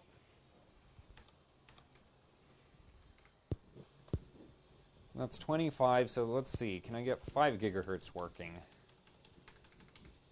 Manual 1.625. And let me configure the VRM again. So I want high, and I want high, and I want maxed out current limit, manual, put that to ultra fast, manual 600, max it out, leave that normal.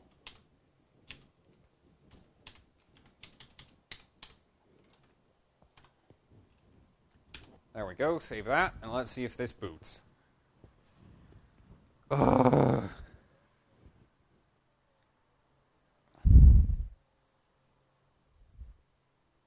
This is what I get for being cautiously optimistic. I should have assumed it would suck, and then I wouldn't be so disappointed. At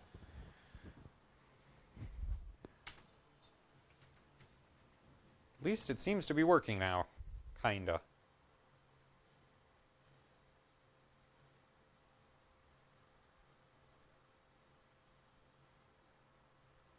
Jesus Christ, Windows! No!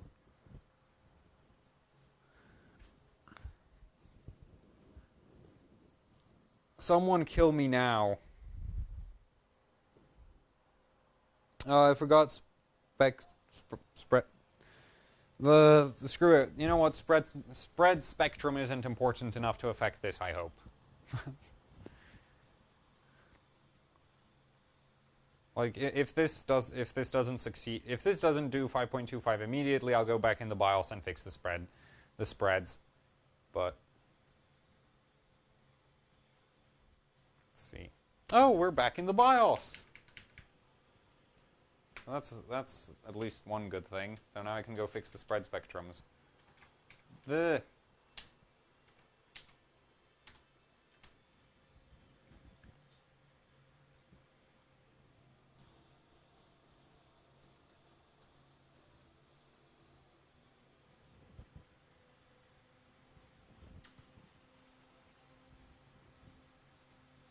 please work.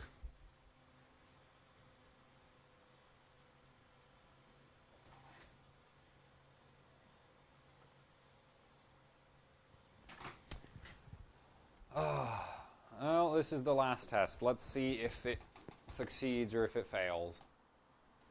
If it's just a disappointment or a complete and utter failure as a motherboard.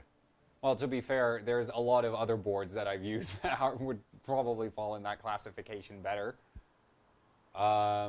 Which one? MSI 970 Gaming. I'm not sure if I would... No, that is definitely worse because it has offset voltage.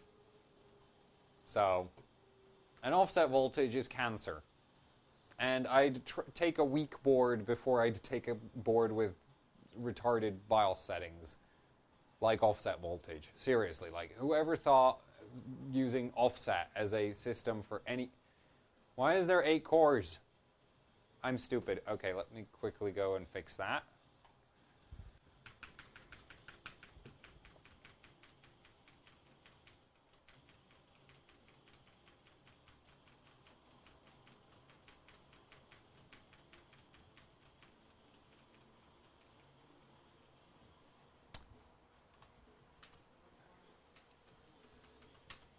I should have set up a profile to do all this, but,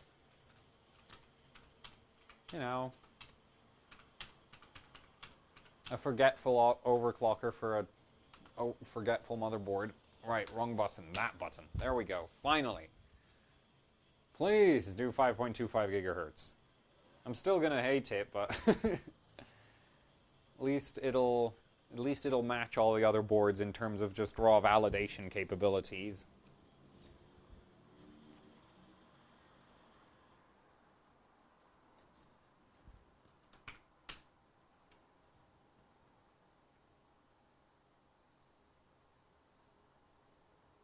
Please work. We're back.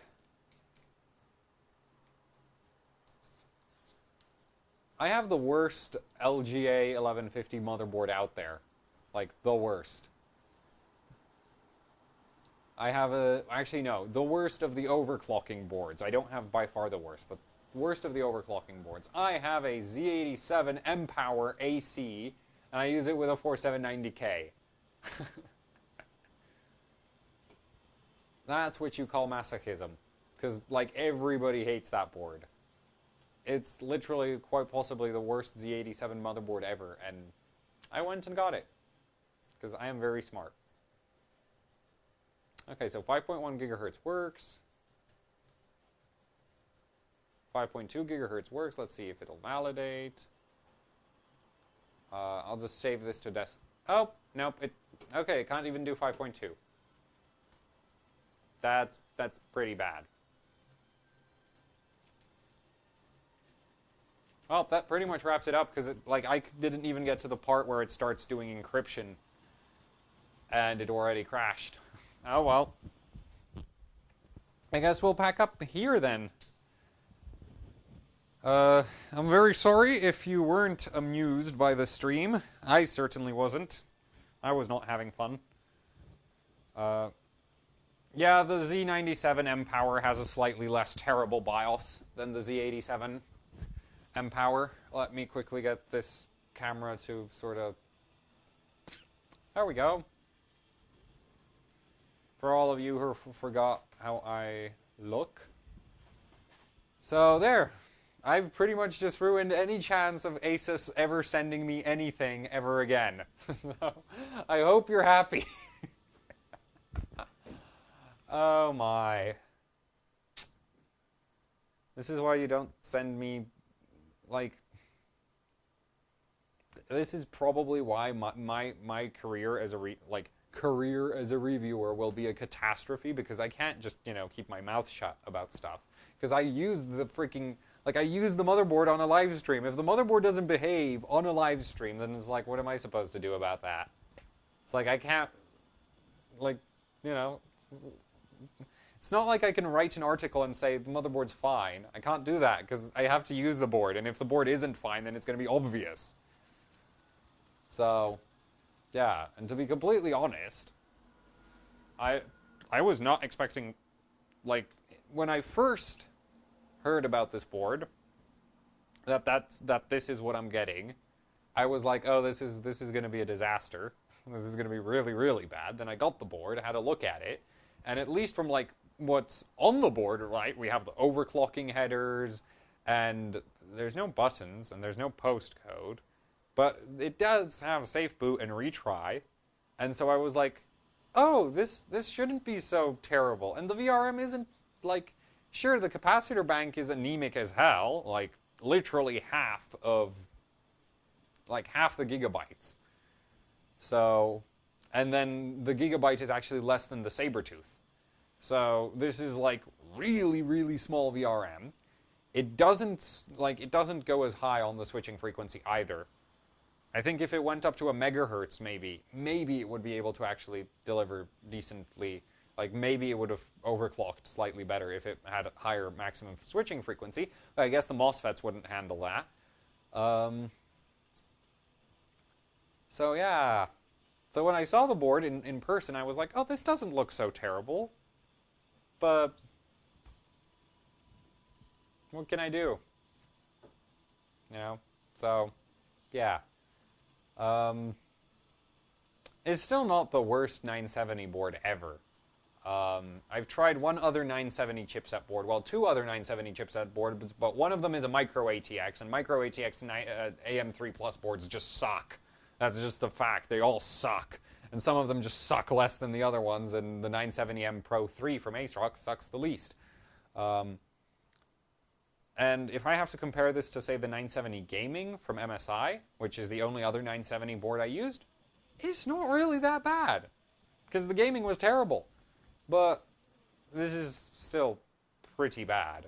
You know, it's like, of all the AM3 Plus boards I've used, this is not, like, a board I enjoyed working with. Of the 970 boards, it's the best, but the other ones are just like the 970, like the MATX one doesn't basically count, and the gaming is an MSI board, so what did you expect? Okay, so that about wraps it up. Actually, let's see what the chat thinks about this disaster of a stream. And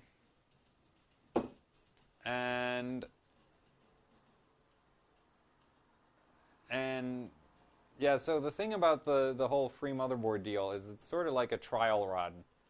So this is the first free motherboard, and they were like, if the motherboard, you know, if the content is nice and it gets enough views or whatever, you're going to get more stuff. So technically speaking, I should have probably kept my mouth shut, should never have put a 9590 in it, and should never have basically done a live stream. But, you know, that's what happens when I decide to, like, because I didn't touch the board until today. Okay, I basically decided I'm going to go blind into this motherboard because I think that, like, if I had several, you know, a week and learned how to, you know, get around all the issues with the motherboard, then I could mask that there's some deficiencies. But that's not really fair in my opinion, because I took the Gigabyte and I got it, and the first thing I did, I threw it, and we went and I used it on a live stream, right? So, yeah. I mean, yeah, I don't like the board. There's nothing else I could say about the board. I don't like it. It's just like, if it clocked better, if it had buttons and a postcode, you know, I'd be relatively happy. As it is right now, it's just kind of not the worst board I've ever used, but that's not really a good metric when I've used a Gigabyte G78 LMT-USB 3. That's the AM3 Plus board, the MATX one, which you can get for like $50. And to be fair, that board that board is bad. Like, if you compare it to all the other motherboards, it's terrible. If you compare it if you think about what it is, it's actually not bad because it has working overcurrent protection, so you can't set it on fire. So, yeah. Whereas this, it's just, I mean, it works, kinda. I'm not a fan. So, say what was good about the board. Let's see. Oh my. That's not fair.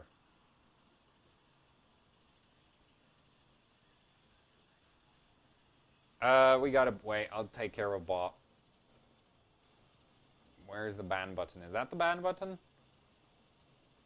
Oh, yeah, okay, that's the ban button. Still need to learn how to use the Twitch chat, but that bot is now gone. So, what did I like about the board? It pukes rainbows? I don't know, I mean, I'm still gonna say ASUS has the nicest BIOS layout.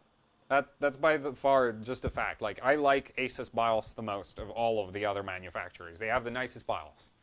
But when the BIOS doesn't, like, when the settings in the BIOS don't work, that's, like, sort of invalidates that whole point. So, like, my outlook on reviewing is always, you know what, I'm not, like, I don't care about the nice parts of a board, because what's gonna, like, if I go buy a motherboard, right, and it has a major flaw, right, major flaw, then I can't just, well, not even major flaw. If it just has all these little issues, right, little issues, and they keep coming up over and over again, every time you use it, it just keeps having these little issues, then at the end of the day, you're going to hate that freaking motherboard because it's just going to be like, I need to keep working around all the deficiencies of the motherboard. And, like, I don't want to work around the deficiencies of your stupid motherboard. I want it to freaking work.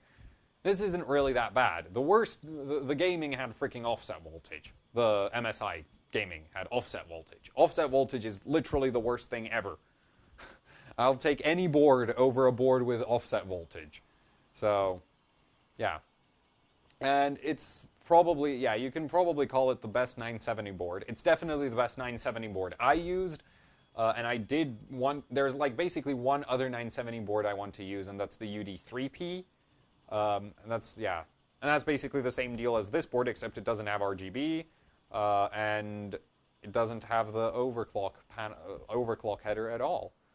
So, yeah, I mean, for a 970 board, it's fine. For a AM3 Plus motherboard, it's average. Yeah, it's average.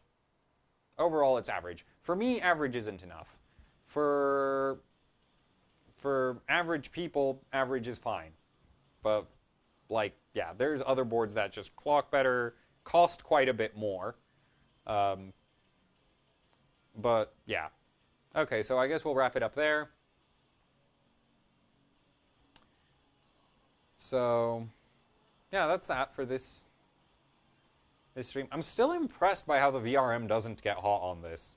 That's just, like, beyond me, because I always thought all of the AM3 Plus VRMs just get stupid hot and they're going to run stupid hot. Because the Gigabyte, that thing shot to 90. Like, that thing literally, like, I stuck the probe in it, and that motherboard went for 90 degrees, and it went for it hard, and then it hit 100, and I thought, okay, we're coming back down, thank you very much, and put a fan over it. The Sabertooth, pretty much the same deal. That VRM runs straight for like 80 degrees and then sits at 80. 970, basically all the other boards basically went straight for 100 or over current protected. Like, the other ones either tripped protection or went stupid hot really, really fast. So this VRM is really, really cold. Like, holy crap, how is it so cold?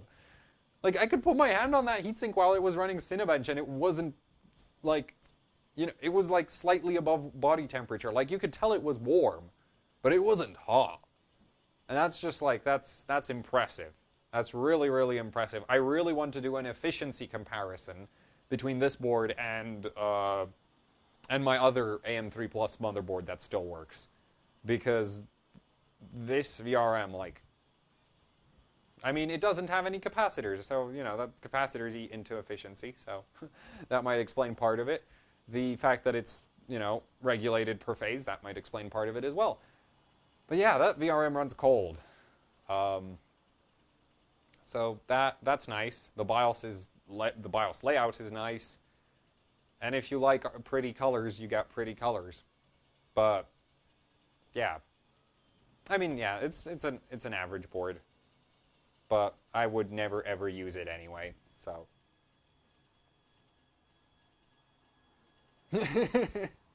yeah, perfect for your kid's computer. Unless your kid is like me, because I started overclocking at 15. This motherboard, when I was 15, I was stupid and voltage happy. And I'm still voltage happy, just less stupid. So, if I got a computer at 15 that had overclocking settings, and it ran this motherboard, well, actually, this motherboard I probably wouldn't manage to blow up. But a lot of other motherboards I would be able to set on fire pretty quick. By accident. 1.7 volts to a 3960X is an accident. So, that's that. And I will be trying this board on LN2.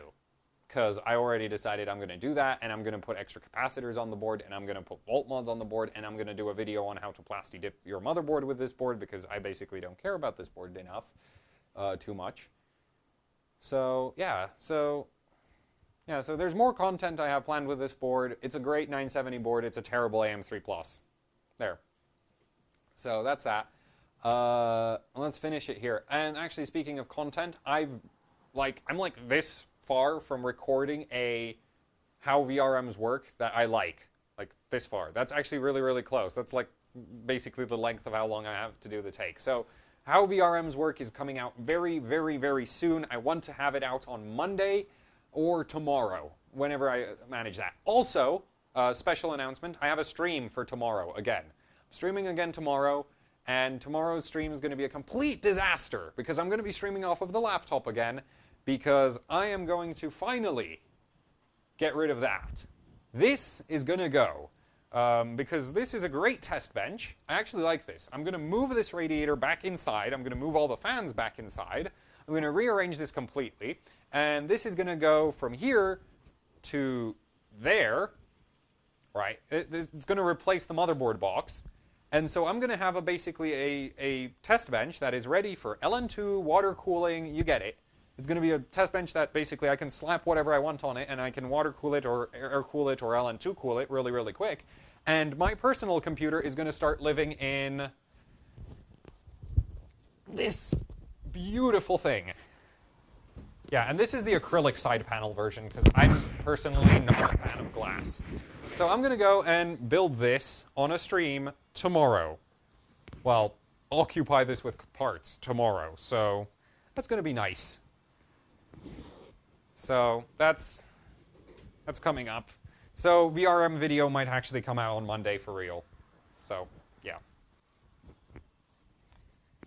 And that's going to get filled up with a... Well, we'll talk about that tomorrow, you know, on tomorrow's stream. So, yeah, tomorrow I'm going to build a proper computer, and hopefully that'll lead to these streams being a lot less terrible. Freaking stupid headlight. No, that's not going to work. There's a free spot. So, I'm going to finally have a proper computer for the first time in 3 or 4 years, I think.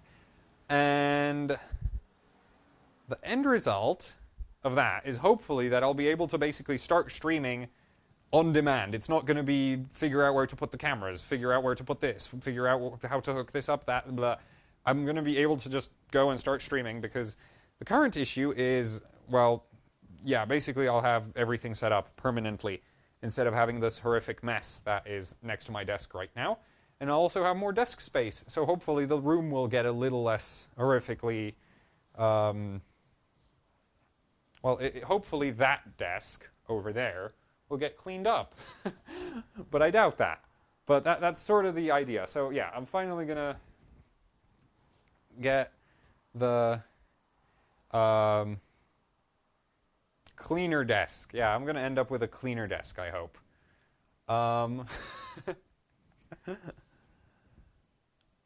But that's probably, like, the thing is, all of my stuff lying around the room is basically... It has the same properties as a gas. It just occupies every inch of available surface area. It's like, if I free up a space, then it's free for an hour at best. So, yeah. So tomorrow I'm going to be building a proper system for myself. There's going to be a 5930K in it. It's going to be air-cooled. I'm going to overclock everything. And I'm not going to push it to the absolute limit, just sort of daily overclocks for my personal use, because I do actually play some games. And also I need some kind of performance to do the live streams with and record and all that. So yeah, that's for tomorrow, and thank you for watching, and see you tomorrow then. And where's that off button? There it is. Goodbye!